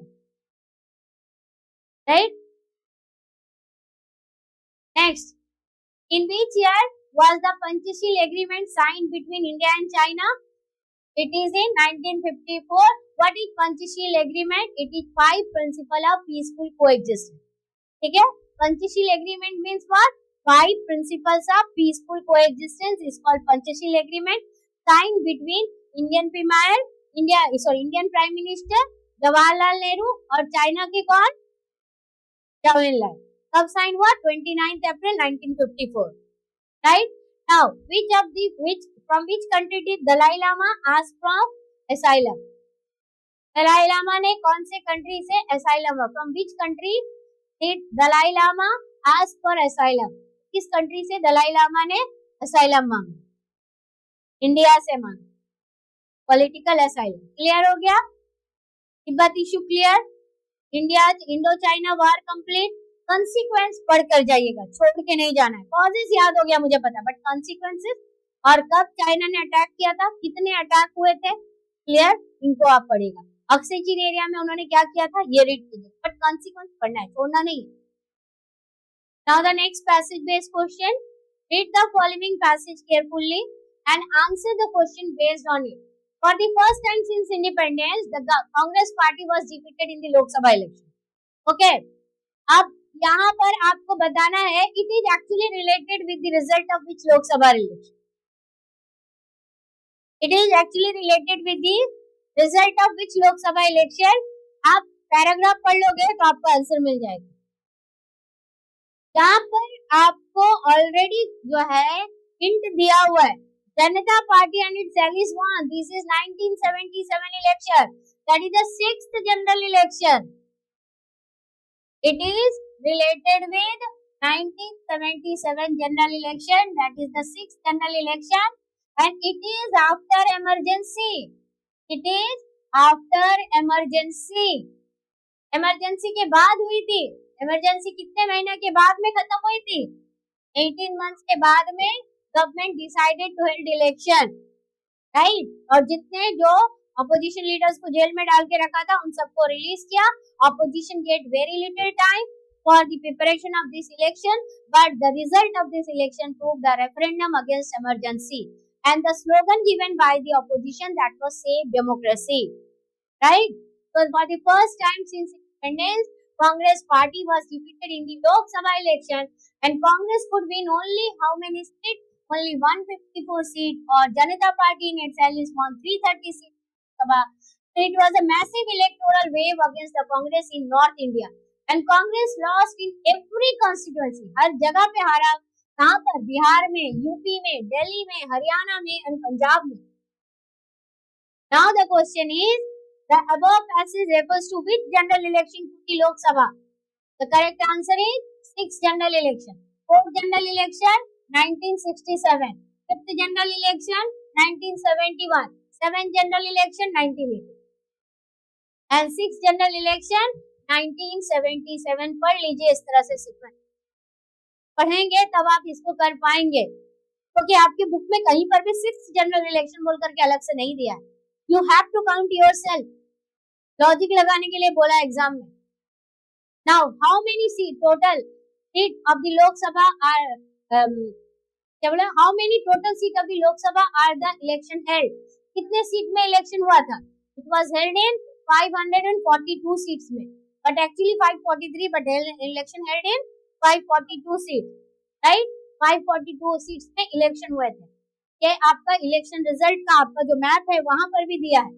Who among the following was the Deputy Prime Minister of India after the victory of the Janata Party? Option A, option B, option C, option D. It is Chaudhary Charan Singh. कल ही पढ़े थे ना, चौधरी चरण Singh, the Deputy Prime Minister of India, right, during this period. Now name the state from where the Congress party could win only one seat in the above said election. अब यहाँ पर क्या बोला? Lost in every constituency. यहाँ पर हर एक constituency lost बताया, लेकिन आप लोगों को मैंने क्लास में ये भी बताया कि कहाँ से सिंगल सीट मिला है. अब आपको सिंगल सीट बताना है. यस, राजस्थान एंड मध्य प्रदेश ऐसा दो स्टेट है जहाँ पर सिंगल सीट मिला. यहाँ राजस्थान दिया, लेकिन मध्य प्रदेश भी तो दे सकता है ना. तो it is in Rajasthan. Correct हो गया आंसर, कंप्लीट हो गया, समझ में आया. इलेक्शन रिजल्ट हमारा रिवीजन हो गया यहाँ से. अब चलते हैं अगले question. Now look at this passage. India advocated non alignment as the ideal foreign policy approach, and this was a difficult balancing act and sometimes the balance did not appear perfect. ठीक है, तो India ने अपना foreign policy अगर हम बात करें तो this from India's external relation, और ये टॉपिक आपके बुक में कहाँ पर दिया है? जहाँ पर नेहरू की जो फॉरेन पॉलिसी का आइडियोलॉजी आपने पढ़ा था. ठीक है, व्हाई डिड इंडिया, नेहरू के फॉरेन पॉलिसी का ऑब्जेक्टिव क्या था? What do you mean by the non alignment? और ठीक नेहरू के फॉरेन पॉलिसी के नीचे जो पैराग्राफ दिया है, उसके बाद जो पैराग्राफ दिया है बुक में, this particular passage is from there only. तो इंडिया ने क्या अडॉप्ट किया था? इंडिया ने अपना फॉरेन पॉलिसी में नाम अडॉप्ट किया था, दैट इज नॉन अलाइनमेंट, यानी किसी के साथ अलाइन नहीं करना, किसी के साथ में कोई मतलब स्पेशल जो है कोalition नहीं बनाना है. इकोनॉमिक रिलेशन पर्टिकुलरली एक कंट्री के पॉलिसी बनाना है, या यूएस के साथ या यूएसएसआर के साथ, राइट. या फॉरेन पॉलिसी में हम केवल यूएसए के साथ रिलेशन स्टैब्लिश करेंगे, कैपिटलिस्ट ब्लॉक को ज्वाइन करेंगे, यूएसएसआर के साथ नहीं जाएंगे, या फिर यूएसएसआर के साथ जाएंगे, इनके साथ नहीं. तो ऐसा कुछ नहीं करना, बल्कि नॉन अलाइंड रहना और दोनों में से किसी के साथ में ज्वाइन नहीं करना. तो India advocated what? Non alignment as the ideal foreign policy approach, and this was difficult balancing. तो ये बात सही है. डैम में रहना यानी कि दो अलग अलग डोमिनेंट आइडियोलॉजी जिसके बेसिस पे पूरा वर्ल्ड ऑलमोस्ट जो है 2 पार्ट में डिवाइड हो रहा है, वहां पर बीच में रह के दोनों को बैलेंस करना बहुत ही डिफिकल्ट था. Balancing act, and sometime the balance did not appear perfect, और कई बार ये बैलेंस जो है ना परफेक्ट भी नहीं दिखता है। तो इन 1956 व्हेन ब्रिटेन अटैक इजिप्ट, 1956 में यहाँ से एमसीक्यू पूछा गया था, इसके बाद वाले लाइन से भी पूछा गया था, ठीक है। तो व्हेन ब्रिटेन अटैक इजिप्ट, तो when did Britain attack Egypt, Britain ने इजिप्ट के ऊपर कब अटैक किया? 1956 में अटैक किया। Now question coming that why did Britain attack Egypt? Britain ने अटैक किया इजिप्ट को over the issue of Suez canal, ठीक है। ब्रिटेन ने इजिप्ट पर अटैक क्यों किया? Over the issue of what? Over the issue of Suez canal, and India led the world protest against this new colonial इन्वेशन, ठीक है। और इंडिया ने क्या किया?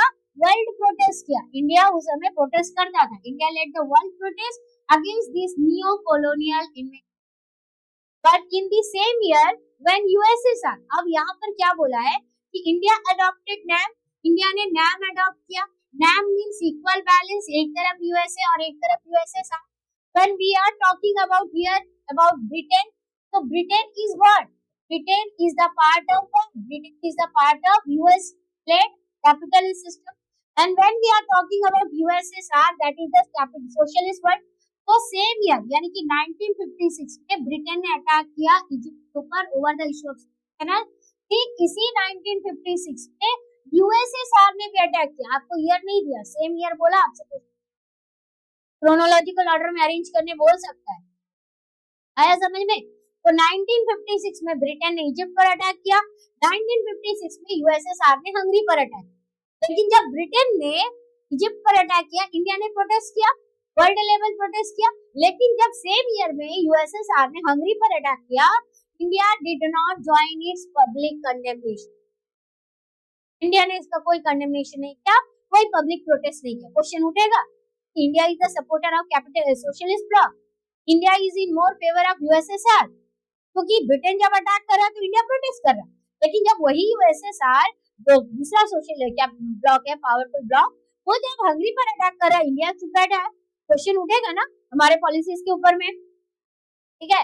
सो despite such a situation, by and large India did take an independent stand on various international issues and could get aid and assistance from the member of both the block.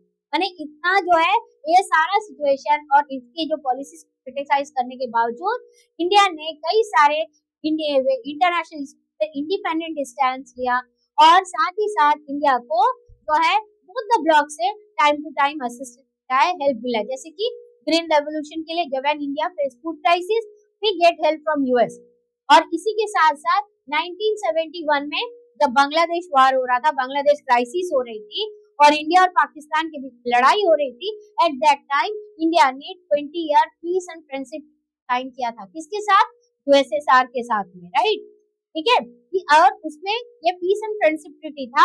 इसका मतलब ये नहीं है कि India ने Soviet block को join कर लिया, लेकिन वर्ल्ड में ये क्रिटिसाइज हुआ कि इंडिया ज्वाइन सोवियत ब्लॉक, ठीक है।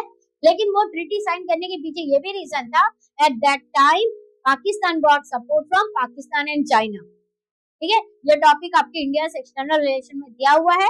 बांग्लादेश वॉर जब आप पढ़ोगे तो 20 years peace and friendship treaty with USSR यानी कि सोवियत यूनियन के साथ पढ़िएगा, और वो उसमें एक क्लॉज ये था कि if India face any, India need any military assistance, तब वो उनको हेल्प करेंगे। लेकिन ऐसा कुछ नहीं हुआ, बस वो एक पीस एंड फ्रेंडशिप ट्रीटी था।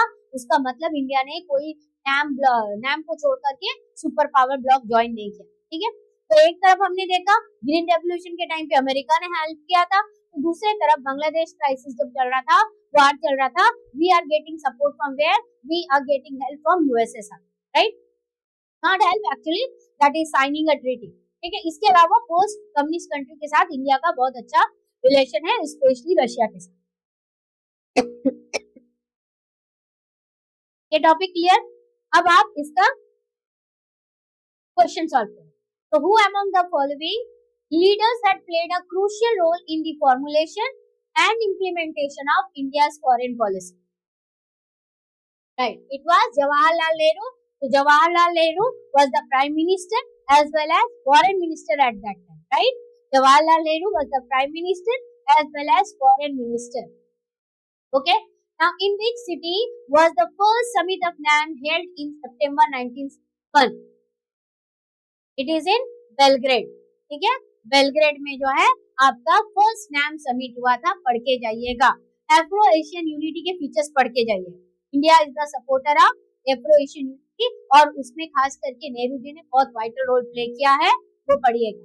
Now identify the two blocks from whom India wanted to a distance.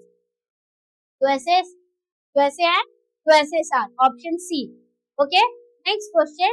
Which one of the following countries was a supporter of the non-aligned movement? Pakistan, China, Japan, Egypt. Pakistan ने capitalist block join किया था। China ने 1970s तक अपने आप को पूरे world से कट करके कम्युनिस्ट सिस्टम को फॉलो करके रखा था। जापान जो है वो डेवलप कंट्री, वहां पर वो अलग, तो it was Egypt. Correct answer is Egypt.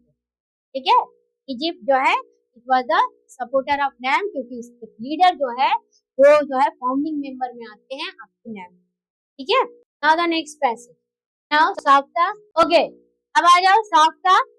साफ्ता that is, what is the full form of SAFTA, ये पूछा जाएगा। ठीक है, साफ्ता एम्स, तो एक बार हम लोग साफ्ता और सार्क वाला टॉपिक जो है बुक से पढ़ लेते हैं, और उसके बाद फिर हम इस पैसेज को कंप्लीट करेंगे। Okay, peace and cooperation.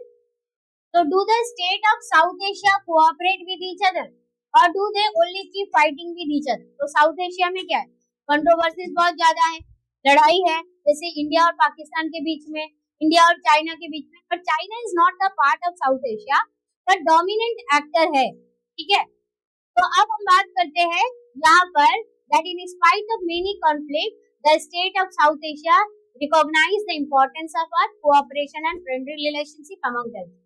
तो यहाँ पर डेफिनेटली डिस्प्यूट है, साउथ एशियन कंट्रीज के कॉन्फ्लिक्ट है, लेकिन फिर भी ये लोग एक दूसरे को कोऑपरेट करते हैं और फ्रेंडली रिलेशन भी है। तो ये जो है आपका South Asian association for regional cooperation is a major regional initiative by the South Asian state. तो साउथ एशियन स्टेट है, उन लोगों ने मिलकर के एक मेजर रीजनल इनिशिएटिव लिया था और सार्क बनाया था। The South Asian association for regional cooperation किसने बनाया, ये आपका बनाया साउथ एशियन स्टेट ने। कितने कंट्रीज है साउथ एशिया में, 7 कंट्रीज है, और उसमें 7 में आपके 2 आइलैंड नेशंस है। ठीक है, और अफगानिस्तान हालांकि इसका पार्ट है but sometime taken as a part. China जो है वो ईस्ट एशिया का पार्ट है बट डोमिनेंट एक्टर। चाइना के अलावा और एक कंट्री है जो इसका पार्ट नहीं है but still playing the very vital role यहाँ के कभी-कभी, यूएस। ठीक है, okay, now South Asian association for regional cooperation, it is a major regional initiative by the South Asian state. यानी यहाँ पर हम क्या पढ़ रहे हैं, here we are studying about the origin of SAARC. ठीक है, और ये क्यों बना, to evolve cooperation through multilateral means. अगर आपको पूछा जाए ऑब्जेक्टिव क्या है, objective of SAARC to evolve what, क्या करने के लिए, कोऑपरेशन थ्रू मल्टीलेटरल मीन्स। और ये कब बना, 1985 में बना, लेकिन सार्क जो है ये एशियन जितना सक्सेसफुल है, सार्क इज सक्सेसफुल। ठीक है, तो why it is not successful, यहाँ पर एक व्हाई वाला क्वेश्चन है कि why SAARC is not much success. ठीक है, सार्क को बहुत ज्यादा सक्सेस तो नहीं मिला है, SAARC has not much success. तो सार्क मेंबर को सक्सेस इसलिए नहीं है due to persistent political difference.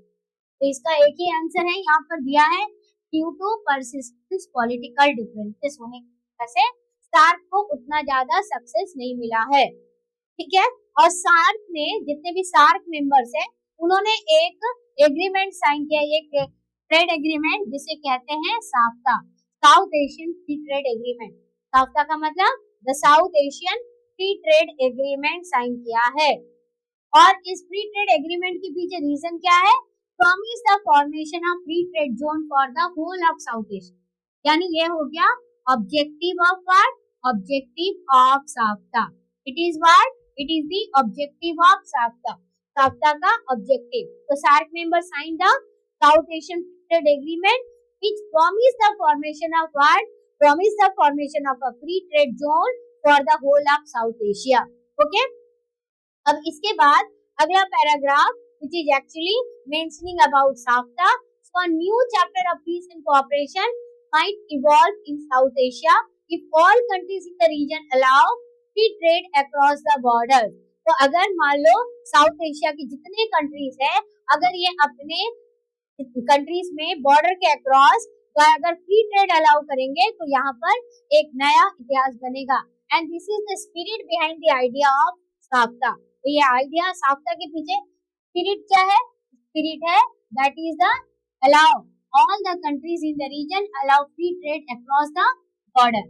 और ये एग्रीमेंट कब साइन किया गया था? साफ्ता वाज साइन इन 2004 और came into effect on 1 January 2006। Sign करने के साथ इम्प्लीमेंट नहीं हुआ था, साइन हुआ था 2004 में और इम्प्लीमेंट हुआ था 1 जनवरी 2006। अब बात करते हैं एम ऑफ साफ्ता। साफ्ता का एम क्या है? तो साफ्ता का एम है lowering trade tariff. What is the aim of SAFTA? SAFTA का एम है lowering trade tariff, but some of our neighbours fear that SAFTA is a way for India to invade। अब यहाँ पर एक बात आती है कि आखिर इंडिया को लेकर के हमारे जो नेबर्स है, those who are also the member of SAARC और SAFTA, उनका क्या सोचना है? What is their belief regarding India? SAFTA से रिलेटेड, SAARC से related. So some of our neighbors fear that SAFTA is a way for India to invade their market। So how SAFTA giving benefit to India? Okay? How SAFTA giving benefit to India और how India getting benefit from SAFTA? Question हो सकता है।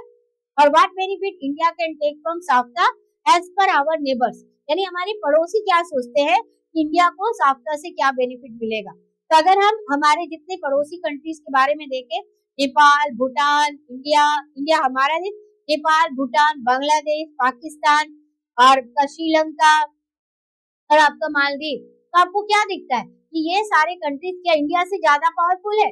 नहीं है। यहाँ पर India सबसे ज्यादा पावरफुल है। तो अगर इंडिया बहुत ज्यादा पावरफुल है तो साफ्टा एग्रीमेंट को डोमिनेट कौन कर सकता है? डेफिनेटली इंडिया कर सकता है। तो उनका सोचना क्या गलत है क्या? उनका सोचना गलत नहीं है। तो वो जो सोच रहे हैं वो ये सोच रहे हैं कि साफ्टा एक ऐसा रास्ता है कि इंडिया उनके मार्केट को इन्वेड कर लेगा, their market, and to influence their societies and politics to commercial venture। ठीक है, और वहां के सोसाइटी और पॉलिटिक्स को कैसे इन्फ्लुएंस करेगा? Through a commercial presence in their countries और कमर्शियल वेंचर। तो इंडिया थिंक्स दैट, तो it is the view of our neighbours that what benefit India can take from SAFTA. ठीक है, इंडिया साफ्ता से क्या benefit? Now what is India's point? अब what India thinks, अब India क्या सोच रहा है वो बोला है। तो India thinks that there are real economic benefit for all from साफ्ता।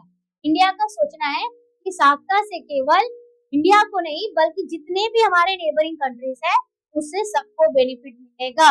And that a region that trade, और इसीलिए एक रीजन अगर मान लो जो बहुत फ्रीली ट्रेड करेगा will be cooperate able to cooperate better, वो एक दूसरे के साथ कोऑपरेट भी तो अच्छा कर सकता है। जहाँ हमारे बीच में पहले कॉन्फ्लिक्ट था वहाँ हमारे बीच में कोऑपरेशन ज्यादा होगा ऑन पॉलिटिकल इशू। तो some in India think that SAFTA is not worth the trouble since India already has bilateral agreement with Bhutan, Nepal and Sri Lanka. तो कुछ लोगों का जो इंडिया में उनका बोलना है कि साफ्ता से कोई मतलब नहीं है, इंडिया का ऑलरेडी बायलैटरल ट्रेड भूटान के साथ भी है, नेपाल के साथ भी है, श्रीलंका के साथ भी है। तो साफ्ता का होने और ना होने से कोई मतलब नहीं है। अब इसके बाद यहाँ से एक टॉपिक दिया है, although India Pakistan relations story of endemic conflict and violence. यानी एक ऐसा पार्ट इंडिया और पाकिस्तान का, इनकी कॉन्फ्लिक्ट कभी एक दूसरे के साथ में खत्म नहीं होगी। And there have been a series of effort to manage tension and build peace. ठीक है, तो यहाँ से पूछा जा सकता है कि आप आखिर इंडिया और पाकिस्तान के बीच में अगर रिलेशन को डेवलप करना चाहते हैं तो आपको क्या क्या सजेशंस देना है। ठीक है, तो उसके लिए क्या है, जब टू कंट्रीज ने क्या किया, अगर पीस लाना है दोनों को तो दोनों ने कई सारे एफर्ट्स लिए। तो which efforts were taken by India and Pakistan to build peace? Bharat और पाकिस्तान ने शांति बनाए रखने के लिए कौन कौन से एफर्ट्स अपनाए हैं? तो सबसे पहला पॉइंट ये है that two countries have agreed to undertake confidence building measure। अब ये कॉन्फिडेंस बिल्डिंग मेजर आपने कहाँ पढ़ा था? कॉन्फिडेंस बिल्डिंग मेजर्स तो है ना, ये आपने ट्रेडिशनल सिक्योरिटी वाले चैप्टर में पढ़ा हुआ है। ट्रेडिशनल सिक्योरिटी वाले कॉन्सेप्ट में आपने कॉन्फिडेंस बिल्डिंग मेजर्स पढ़ा है, और ये कॉन्फिडेंस बिल्डिंग मेजर्स जो है ये एक्चुअली वार को कंट्रोल करने से रिलेटेड है। ठीक है, तो कॉन्फिडेंस बिल्डिंग मेजर्स अगर हम अपनाएंगे तो वार क्या होगा, वार का रिस्क जो है रिड्यूस होगा।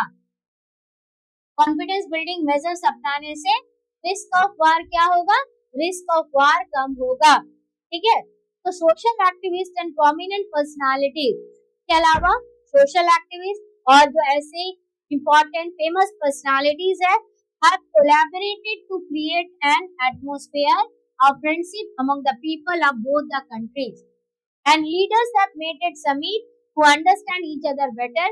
इसके अलावा इंडिया पाकिस्तान के जो लीडर्स है वो एक दूसरे के साथ में कहाँ मिल रहे हैं, समिट्स में मिल रहे हैं और एक दूसरे के प्रॉब्लम को समझने की कर रहे हैं और उसका सॉल्यूशन निकालने की भी कोशिश कर रहे हैं।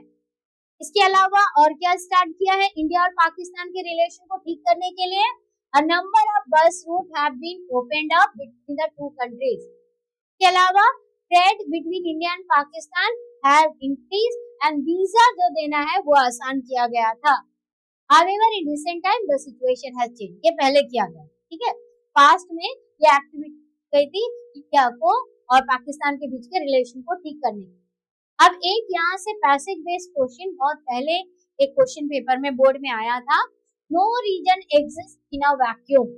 कोई भी रीजन जो है ना कभी वैक्यूम में खाली नहीं होता है, वो रीजन जैसे अब यहाँ पर साउथ एशिया है, केवल साउथ एशियन कंट्रीज ही नहीं यहाँ पर रोल प्ले कर रहे हैं बल्कि बाहर के कंट्रीज का भी इन्फ्लुएंस वहां पर होता है, जैसे कि गल्फ कंट्री में इन्फ्लुएंस है, गल्फ कंट्री में इन्फ्लुएंस है। ठीक इस तरह से कोई भी रीजन जो है वो वैक्यूम में नहीं होता है, it is influenced by outside powers, right. तो अब हम यहाँ पर किस रीजन के बारे में बात कर रहे हैं, here we are talking about South Asian region. यहाँ हम लोग कौन से रीजन के बारे में बात कर रहे हैं, we are talking about South Asian region. और साउथ एशियन रीजन में we are talking about the influence of what, we are talking about influence of outside power. तो यहाँ पर दो आउटसाइड पावर से जिनका इन्फ्लुएंस है, एक है यूएस और दूसरा है चाइना, ठीक है। And events no matter how much it may try to insulate itself from non regional power, तो China and United States remain key players in South Asian politics. ये एमसीक्यू बन सकता है, ठीक है, मार्क्स में भी पूछा जा सकता है। Name of the two outside powers who are the key players in the South Asian politics, it is what, it is US and China. और इसके बाद नेक्स्ट है साइनो इंडियन रिलेशन, यानी कि इंडिया और China relation have improved significantly in the last 10 years, especially after what, especially after the cold war. Cold war के बाद में दोनों के रिलेशंस बहुत ज्यादा इंप्रूव हुए हैं, पर चाइना स्ट्रेटेजिक और कोल्ड वार भी कह सकते हैं, और आफ्टर 1970s का भी टाइम पीरियड जब चाइना में लीडरशिप में बदलाव हुआ था और चाइना ने प्राइवेटाइजेशन की तरफ मूव करना शुरू किया, लेकिन ये मेन होगा आपका कोल्ड वार, ठीक है। पर चाइना स्ट्रेटेजिक पार्टनरशिप, अब यहाँ पर ये मानते हैं कि इंडिया और चाइना के बीच में रिलेशनशिप हुआ लास्ट 10 ईयर, फिर भी इंडिया क्यों वरी है चाइना को लेकर, क्योंकि चाइना जो है पाकिस्तान के साथ में स्ट्रेटेजिक रिलेशनशिप और पार्टनरशिप डेवलप कर, चाइना किसके साथ में स्ट्रेटेजिक पार्टनरशिप डेवलप कर रहा है, China developing strategic partnership with Pakistan and remain a major irritant, और इसीलिए चाइना से हमेशा इंडिया को खतरा बना रहता है। And the demand of development and globalisation have brought the two Asian giants। अब यहाँ पर बोला है two Asian giants closer। अब ये कौन है भाई two Asian giants, तो यहाँ पर है चाइना और एक है इंडिया, क्योंकि एशियन बोला, अगर आउटसाइड बोलता तो चाइना और यूएसए होता, लेकिन ये ग्लोबलाइजेशन की वजह से जो इस एशियन रीजन के टू डोमिनेंट पावर है दैट इज चाइना और इंडिया, जो पहले एक दूसरे से बहुत दूर थे अब ये क्लोज है। तो यहाँ से भी एक क्वेश्चन बना था, who were the two Asian giants? It is China and India, and their economic ties have multiplied rapidly period 1991, that is after the end of the Cold War। Clear हो गया। और कोल्ड वार के पहले और 1970s के पहले जो है भारत और चाइना के बीच में बिटर रिलेशनशिप थे, और उसका जो सबसे वर्स्ट ऑफ एग्जांपल है इंडो चाइना वार 92। क्लियर हो गया। तो कोई भी रीजन वैक्यूम में रहता है, कौन कौन से कंट्रीज है सब बता दिया। अब इसके अलावा वहां तो चाइना का इन्वॉल्वमेंट पढ़ लिया, टू आउटसाइड पावर्स पढ़ लिया, now America's involvement in South Asia, ठीक है। Now America's involvement in South Asia, तो अमेरिका का इन्वॉल्वमेंट साउथ एशिया में कब से तेजी से बढ़ने लगा है? तो American involvement in South Asia has rapidly increased after the, ठीक है, अमेरिका का इन्वॉल्वमेंट साउथ एशिया में कब से ज्यादा हुआ है? Rapidly increase after the cold war and the US has a good relation, और यूएस का दो कंट्री के साथ, दोनों के साथ, इंडिया और पाकिस्तान जिसके बीच में डिस्प्यूट है, दोनों के बीच में ही अच्छा रिलेशन है since the end of the cold war and increasingly works as a moderator. तो कौन सी कंट्री इंडिया पाकिस्तान के रिलेशन में एज ए मॉडरेटर काम कर रहा है? तो America is working as a moderator in India Pakistan relation, ठीक है। इसके अलावा अगला पॉइंट यहाँ से कवर करता है that is related with economic reform and liberal economic policy. Next आपका किससे रिलेटेड है? That is economic reform and liberal economic policy in both countries have greatly increased in depth of American partnership in the region। यानी कि India और पाकिस्तान दोनों में जो economic reform हुआ या इकोनॉमिक चेंजेस हो रहे हैं वो इंक्रीज क्यों हो रहा है, वो अच्छा क्यों हो रहा है? क्योंकि अमेरिका के साथ partnership of this region and the large South Asian diaspora in the USA. South Asian diaspora in the USA का मतलब क्या है? ज्यादा से ज्यादा साउथ एशिया के लोग जो है वो यूएस में जाकर के काम कर रहे हैं, ठीक है। South Asian diaspora in the US and the huge size of the population and market of the region. एक है South Asian diaspora in the US, और इसके अलावा यूएसए के लिए जो साउथ एशियन रीजन जो कि बहुत ज्यादा पॉपुलेशन वाला रीजन है वो उसके लिए मार्केट दे रहा है।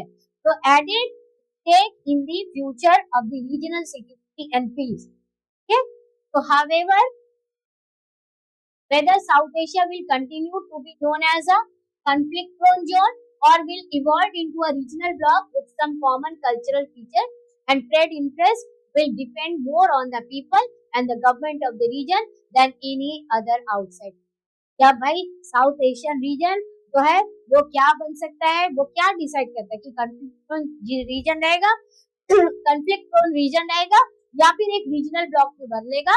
ये यहाँ के पॉलिटिकल लीडर्स के एटीट्यूड पर डिपेंड करता है कि वो एक दूसरे को कितना कोऑपरेट कर रहे हैं और इस डेवलपमेंट के लिए एक साथ मिलकर के क्या काम कर रहे हैं। क्लियर हो गया? स्टार्क क्लियर, साफ्ता क्लियर, ये पूरा पार्ट क्लियर। अच्छा, यहाँ इस चैप्टर से और क्या पढ़ना है? आपको पढ़ना है डिफरेंसेस बिटवीन इंडिया और बांग्लादेश। इंडिया पाकिस्तान रिलेशंस तो आप पढ़ लिए, ठीक है, क्या है नहीं है ये यहाँ पर India Pakistan relation, India China relation, आपका राइज ऑफ चाइनीज इकोनॉमी में वो पढ़ना है। इसके अलावा आपको जब कंटेम्प्रेरी साउथ एशिया दिया है तो इंडिया का relation with all the countries of South Asia वो आपको पढ़ना है। और जब इंडिया का रिलेशन हम पढ़ रहे हैं पाकिस्तान के साथ या बांग्लादेश के साथ या नेपाल के साथ, तो दोनों के बीच में कोऑपरेशन वाले 2 पॉइंट याद रखना और दोनों के बीच में डिफरेंसेस वाले 2 पॉइंट याद रखना, ठीक है। जब आप ये कंप्लीट कर लेंगे तो ये टॉपिक आपका यहाँ से कंप्लीट हो जाएगा, वो छूटेगा नहीं।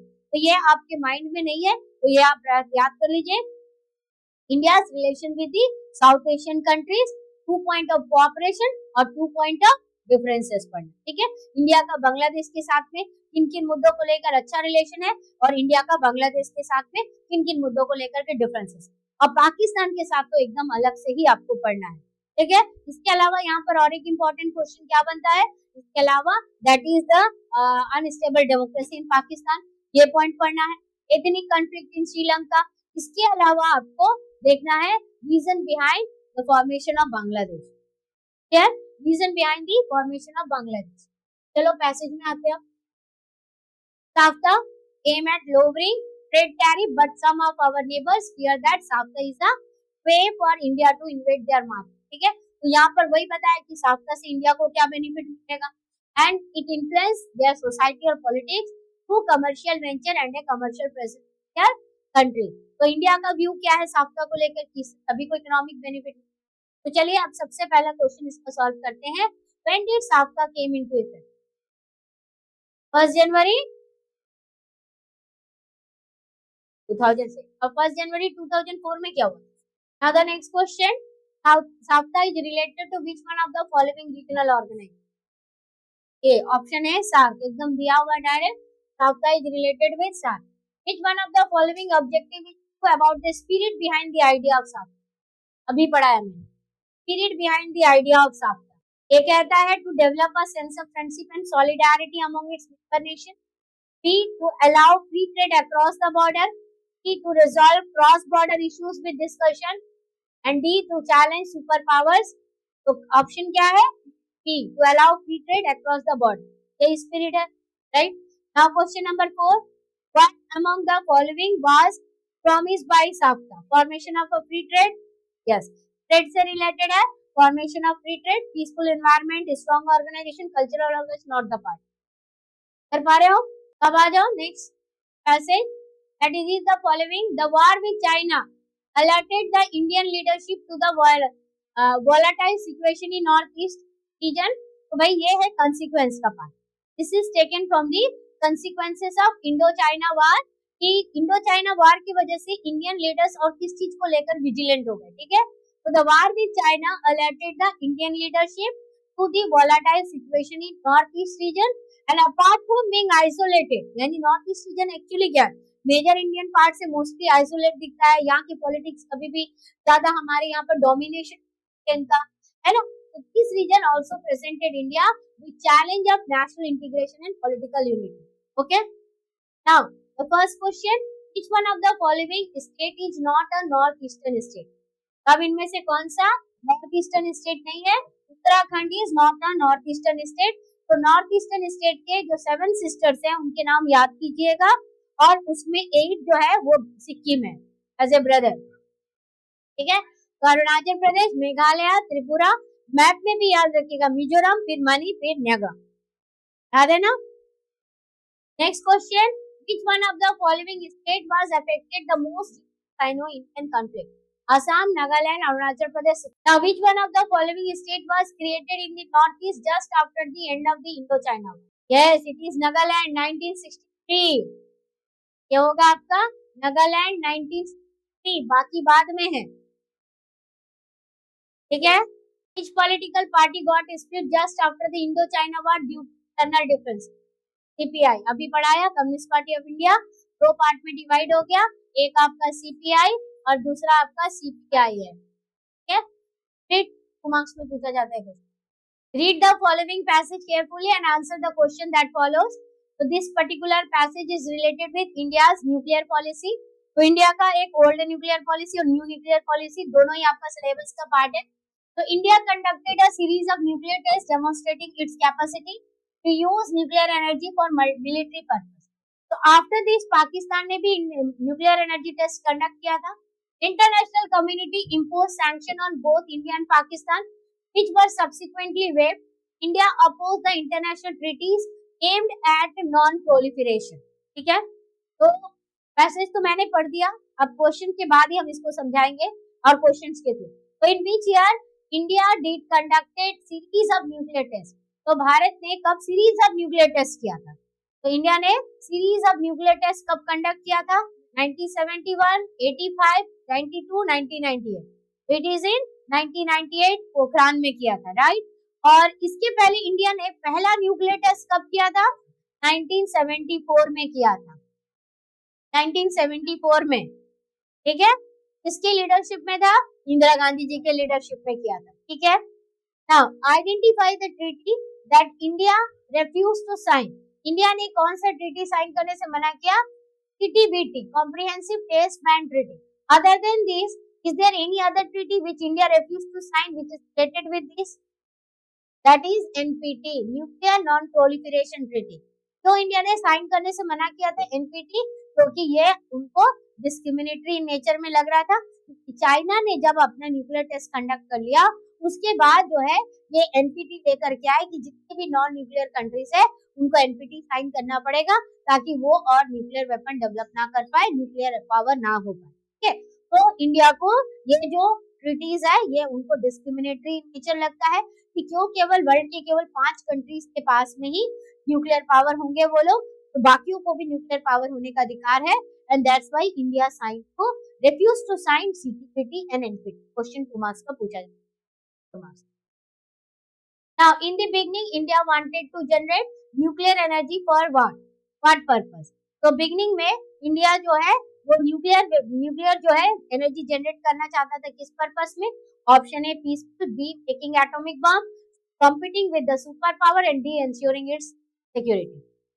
It is option peaceful purpose, कोई एटॉमिक बॉम्ब वगैरह नहीं, बल्कि पीसफुल पर्पस के लिए जवाहरलाल नेहरू जो है उनका कहना था कि न्यूक्लियर एनर्जी को हमें पीसफुल पर्पस के लिए ही यूज करना चाहिए, और इसके लिए उन्होंने अपील भी किया था सुपर पावर से कि भाई हमें न्यूक्लियर जो है एनर्जी को पीसफुल पर्पस के लिए जनरेट करना चाहिए, ना कि कोई atom bomb banana.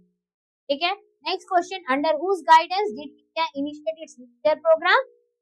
It is A. C.V. Raman, B. Homi J. Bhabha, C. APJ Abdul Kalam, and D. A. Kasturi Ranjan. It is B. Homi J. Bhabha. Okay, इनके leadership clear हो गया।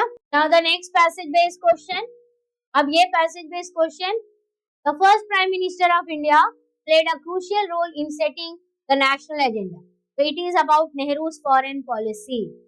This paragraph is from Nehru's foreign policy क्योंकि first prime minister of India played a crucial role in setting the national agenda, and he was foreign minister also and exercised profound influence in the formulation and implementation of India's foreign policy. और यहाँ से 3 major objective के ऊपर अलग से question बनता है। What do you know about the 3 major objective of Nehru's foreign policy? Number 1 is what? To preserve the hard-earned sovereignty, protect territorial integrity, and third and promote rapid economic development. These are the 3 major objectives of Nehru's foreign policy. यहाँ से आपका अलग से question बनेगा। 1. To preserve the hard-earned sovereignty, जो इतने मुश्किल से अंग्रेजों से आजादी मिली है उसको प्रिजर्व करना। प्रोटेक्ट टेरिटोरियल इंटीग्रिटी, जो हमारी जो टेरिटरी है जो अंदर में इनकी इंटीग्रिटी को मेंटेन करना, और साथ ही साथ रैपिड इकोनॉमिक ग्रोथ करना, डेवलपमेंट करना। और वो इसे कैसे अचीव करना चाहते थे? How did he wanted to achieve these objective? Through the strategy of non alignment. ये आपका पूरा क्वेश्चन का पार्ट है। 3 objective of Nehru's foreign policy and how did he want to achieve this. ठीक है, but there were partisan group in the country that believed that India should be more friendly with the bloc led by the US. लेकिन कुछ group थे ऐसे भारत में जो ये चाहते थे कि इंडिया को यूएस लेड ब्लॉक के साथ में ज्यादा फ्रेंडली होना चाहिए, and that bloc claim to क्या प्रो डेमोक्रेसी, क्या डेमोक्रेसी का सपोर्टर है, और यूएस भी जो है यूएस लेड ब्लॉक ये भी क्या है डेमोक्रेसी का सपोर्टर है, इसलिए इंडिया को उनके साथ में ज्यादा जो है पॉजिटिव रिलेशन रखने की बात। ठीक है, तो इसमें से ऐसे कौन से लीडर है जिसने इसकी डिमांड की? के अलावा ऐसे मैंने बोला कि यहाँ पर यूएस के साथ में ज्यादा रिलेशन स्टैब्लिश करने के लिए किस लीडर ने जो है उस पर इनिशिएटिव लिया था? चाहते थे कि इंडिया का जो रिलेशन है यूएस ब्लॉक के साथ में अच्छा होना चाहिए, या फिर कौन से पॉलिटिकल पार्टी? वो इसी पैराग्राफ के लास्ट में दिया हुआ है, इसी पैराग्राफ के लास्ट में आपका बुक में दिया हुआ है कि किसके यूएस के तरफ में किसका झुकाव ज्यादा था। ठीक है, किसके तरफ में यूएस का झुकाव ज्यादा था। तो अब यहाँ पर पहला question, who was the main architect of India's foreign policy? R Ambedkar, Mahatma Gandhi, Jawaharlal Nehru, Sardar Patel. तो the correct answer Jawaharlal Nehru ji. Which one of the following is an objective of India's foreign policy? To pursue its national interests? No. To preserve democracy? To strengthen its armed forces? To become a superpower? क्या become superpower बनना चाहता था? Arm forces को ये करना चाहता था, या फिर प्रिजर्व करना चाहता था डेमोक्रेसी को? बताओ क्या होगा objective of India's foreign policy? To preserve democracy. Objective में देखो, to preserve the hard and sovereignty, protect territorial integrity, promote rapid economic development. कहीं पर किसी के बारे में बोला है क्या? What will be the correct answer? To pursue its national interest, अपने नेशनल इंटरेस्ट को परस्यू करना। डेमोक्रेसी तो वो तो प्रिजर्व रखने के लिए क्या हमें डैम में जाना जरूरी है क्या? डेमोक्रेसी तो अपने देश में, आर्म फोर्सेस की भी जरूरत नहीं, सुपर पावर भी नहीं, परस्यू इट्स नेशनल इंटरेस्ट कि हमको जब जरूरत होगा हम यूएस से हेल्प लेंगे, जब जरूरत होगा हम यूएस। लेकिन अगर मान लो हम किसी भी एक ब्लॉक को ज्वाइन करें और हमको मान लो उसमें से अपोनेंट ब्लॉक के साथ में हमको काम है, तो मिलेगा क्या बेनिफिट? नहीं मिलेगा ना। तो that's why to pursue its national interest. Now, non-alignment means what? Remain neutral, non-interference, remain isolated, not joining any power. Yes, not joining any power block. बाकी सब जो है इसका not joining any power drop का मतलब neutral रहना नहीं है कि तो बैठे हैं सारा दुनिया में क्या हो रहा है देख रहे हैं तो कुछ भी ना ही अपने आप को आइसोलेट करके रखना है बल्कि केवल दो सुपर पावर ब्लॉक को ज्वाइन लेकिन जब जरूरत पड़ी तो इंटरनेशनल लेवल में अपनी आवाज को now who believe that India should be more friendly with the block led by the US अभी मैंने बोला कि ऐसा क्वेश्चन है और ये है तो Bharatiya Jana Sangh Swatantra party B R Ambedkar all of तो Bharatiya Jana Sangh Swatantra party B R Ambedkar they wanted more friendly relation with the US led. So that's why the answer is all of the above. Now the next passage based question and this is from what?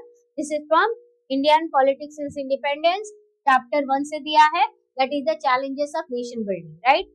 ये challenges थे 3 challenges हैं उनके बारे में आपको पढ़ना है तो leaders of Indian national struggle क्या वो believe करते थे nation theory में they actually did not believe in two nations and yet the partition तो हुआ है भारत का रिलीजियस बेसिस में हुआ है and the Muslim League was form to protect the interest of the Muslim in where Muslims in colony and it was in the forefront for the demand of what for a separate Muslim nation ठीक है तो अब इसी से related question है at the time of partition which one of the following state was divided on the basis of religious major कौन सा state जो है यस बंगाल बंगाल के अलावा और क्या होगा another state that is divided on the basis of religious majority Punjab two states were divided on the basis of religious majority one is given here and another one is Punjab now the next question which one of the following presidential state was the first to announce to remain independent and not to join the Union of India अब यहाँ पर to nation की तो बात हो रही है लेकिन टॉपिक आपका यहाँ से दिया है ट्रैवनकोर का तो आपका integration of principal state so answer क्या होगा Travancore was the first state announced to remain independent and not to join the Union of India. It was Travancore. Travancore के बाद में फिर हैदराबाद भी made the similar announcement. Clear हो गया? So the correct answer is D. Travancore. Now why was the Muslim League formed? Muslim League क्यों बनता है? To propose two nation theory, to form a new nation named Pakistan, to prepare the constitution of Pakistan, to protect the interest of Muslims in colonial India. What is the correct answer? Why did Muslim League form? Yes, it formed to protect the interest of the Muslims in colonial India, not to propose two nation theory. बहुत बाद में to nation theory का concept आया 1940s के बाद में ये पहले तो इंटरेस्ट जो है मुस्लिम्स का इन कॉलोनियल इंडिया में उनके इंटरेस्ट को प्रोटेक्ट करने के लिए बना ना कि टू नेशन थ्योरी लाने के लिए बना तो मुस्लिम लीग क्यों बना to protect the interest of the Muslim colonial India and the answer directly given in the passage. Okay. Now the next question. What was the stand of the interim Indian government on partition? तो interim Indian government जो बना उसका partition से related क्या stand था? It was against partition. It wanted peace, harmony and equality of religion. It wanted India to become a Hindu nation. It was in favor of treating people on religious basis. क्या ये partition के against में था? Peace harmony और equality of all religion के बारे में बात कर रहे हैं wanted India to become a Hindu it was in favour of treating people on religious basis तो रिलीजियस बेसिस तो था नहीं तो ये यहीं पर कट गया it wanted India to become a Hindu था नहीं दूसरे ग्रुप से बट इंटरिम गवर्नमेंट जो बने हुए वो ऐसा नहीं नेक्स्ट क्या it was against partition it wanted peace harmony हमारा करेक्ट आंसर क्या है it was against partition it is not It wanted peace, harmony and equality of religion. It is the next point. The most dominant thing is that it was against partition क्योंकि ये किसी भी तरह का discrimination वगैरह नहीं चाहते ये हमारा कंप्लीट हो गया Now the last passage. This is the now the next passage. This is from globalization. So globalization as a concept fundamentally deals with what? Deals with flow. तो आपने देखा ना पैसेज करने से भी कितना क्वेश्चन का आंसर मिल रहा है कितना अलग अलग तरह से इन पैसेज जो आज के टाइम पे पैसेज में दिया उससे ऑलरेडी पहले क्वेश्चंस आ चुका है तो globalisation as a concept fundamentally deals with flow so this is actually about the definition of globalisation और ये फ्लो जो है कई तरह के होते हैं moving people ideas moving from one part of the world to another इसके अलावा capital sent for more places commodities being traded across border and people moving in search of better livelihood to part of the world. तो the crucial element of globalisation का क्या है? That is world wide interconnectedness. एक 1 marks MCQ पहले already. What is the crucial element of the globalization? That is worldwide interconnectedness and that is created and sustained as a consequence of each constant flow। तो आखिर ये world wide interconnectedness का मतलब क्या है? पूरी दुनिया का एक दूसरे के साथ कनेक्ट होना। ये क्यों क्रिएट किया गया है? तो ये इसलिए क्रिएट हुआ और सस्टेन कर रहा है because of the constant flow. Constant flow मतलब आज भी आइडियाज का फ्लो हो रहा है, लोगों का फ्लो हो रहा है, कैपिटल जो है सेंटेड बिटवीन टू और मोर प्लेसेस, कमोडिटीज भी एक कंट्री का दूसरे कंट्री में जा रहा है। तो इसीलिए वर्ल्ड वाइड इंटरकनेक्टेडनेस आज भी चल रहा है। ठीक है, now world wide interconnectedness is also known as what? Yes, world wide interconnectedness is also known as what? Globalisation, right? Now the next question, dimension of globalisation are what? So there are 3 dimensions of globalization: political, economic and cultural। कौन सा होगा? D, political, social and economic. ठीक है, क्योंकि social अगर आ गया तो cultural हो जाएगा। Which among the following increase economic activity? Decline in employment, increase in the index of poverty, strong global economic growth, great decline in the trade। इस कौन से ऐसी एक्टिविटी है जिससे following economic activity? Which among the following increase what? Which among the following increases economic activity? Employment decline होने क्या economic activity का increase है? नहीं। Increase in the index of poverty, increase in economic activity, no. Strong global economic growth होगा तो ही economic activity increase कर रही है।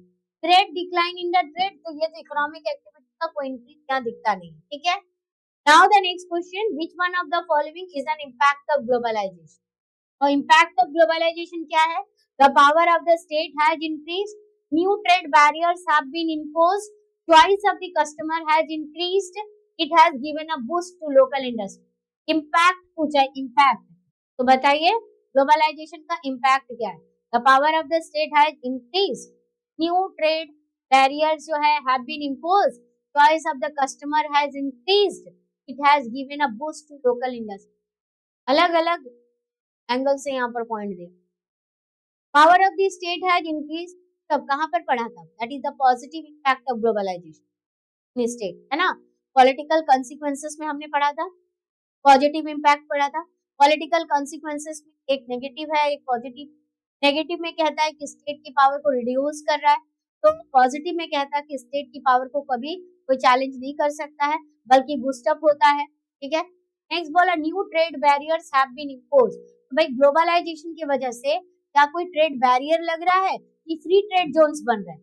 ट्रेड बैरियर्स तो नहीं लग रहे हैं, यानी कि ये नहीं होगा। Choice of the customer has increase, globalisation की वजह से इकोनॉमिक एक्टिविटी हो रहा है और जिसकी वजह से कस्टमर के चॉइसेस आपके क्या हो रहे हैं? कस्टमर की चॉइसेस इंक्रीज हो रहे हैं कि कम हो गए? श्योर इंक्रीज हो रहे हैं। तो अब जब कस्टमर की चॉइसेस इंक्रीज हो रहे हैं, ये किस में आता है? कल्चरल कॉन्सिक्वेंस ऑफ ग्लोबलाइजेशन, जहां पर एक कल्चरल होमोजेनाइजेशन और कल्चरल हेट्रोजेनाइजेशन देखा था। कल्चरल होमोजेनाइजेशन क्या हो रहा है कि चॉइसेस बल्कि डिक्रीज हो रहे हैं, केवल हम डोमिनेंट कल्चर्स है उसी के ऊपर ज्यादा प्रभाव दे रहे हैं। लेकिन कल्चरल हेट्रोजेनाइजेशन ये बोलता है कि हमारे पास में सब्स्टिट्यूट जनरेट हो रहा है। ठीक है, there is no substitute of dosa, है ना। Burger is not the substitute of dosa. और इसके अलावा और हेट्रोजेनाइजेशन क्या देख रहे हैं कि मिक्सिंग ऑफ द कल्चर देख रहे हैं। ठीक है, जहां पर खादी कुर्ता और जींस का वेरिएशन बताया और यहाँ पर it has given a boost to local industry.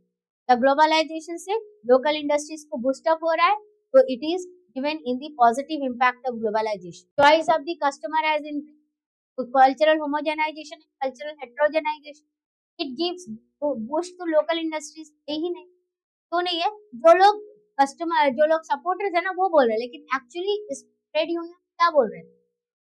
Trade union जो कि वर्कर्स के फेवर्स में है, जो लोग वॉलमार्ट के अगेंस्ट हैं, फार्मर्स के फेवर में, उन लोगों का कहना है कि लोकल इंडस्ट्रीज तो खत्म हो जाएंगी। हम लोकल इंडस्ट्रीज का सामान क्यों खरीदेंगे जब हमारे पास में अमेरिका का प्रोडक्ट है?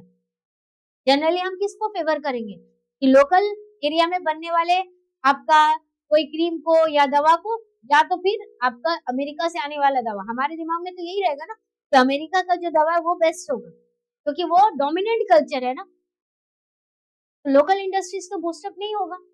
ठीक है, और न्यू ट्रेड बैरियर है नहीं। तो पैसेज बेस सारा कुछ कंप्लीट करा दिया, टॉपिक पूरे कंप्लीट। तो बच्चों ये थे आज की आपके important passage base question. I hope कि आपको क्लियर हो गया होगा कि पैसेज बेस क्वेश्चन कैसे करना है, क्योंकि पैसेज बेस क्वेश्चन में जो है आपका पैसेज तो दिया होता है, लेकिन आंसर जो है हर बार आपके पैसेज में नहीं होता है, आपको बल्कि उस पर्टिकुलर टॉपिक से रिलेटेड जो है आपको क्वेश्चन पूछा जाता है। इसलिए मैं बार बार कहती हूँ कि अगर आपको पैसेज बेस्ड क्वेश्चन या फिर आपको इमेज या कार्टून बेस्ड क्वेश्चन सॉल्व करना है, तो इसके लिए जिस पर्टिकुलर पेज में वो पैसेज या टॉपिक दिया हुआ है, क्योंकि पैसेज के लिए तो हमें चैप्टर्स रीड करने पड़ेंगे, लेकिन अगर कार्टून होगा तो कार्टून के लिए उसके आसपास जितने पॉइंट है उसे आपको कवर करना पड़ेगा, तब जाकर के आपके वो आंसर्स करेक्ट होंगे और आपके मिस्टेक्स के चांसेस जो है एकदम कम हो जाएंगे। ठीक है, तो आई होप कि इतने सारे जो हमने पीवाईक्यू पैसेज बेस्ड के किए, तो अब आपका ये डाउट तो कम से कम क्लियर हो गया होगा और एग्जाम में आप पक्का बहुत अच्छे से पैसेज बेस्ड क्वेश्चन को अटेंड कर पाएंगे।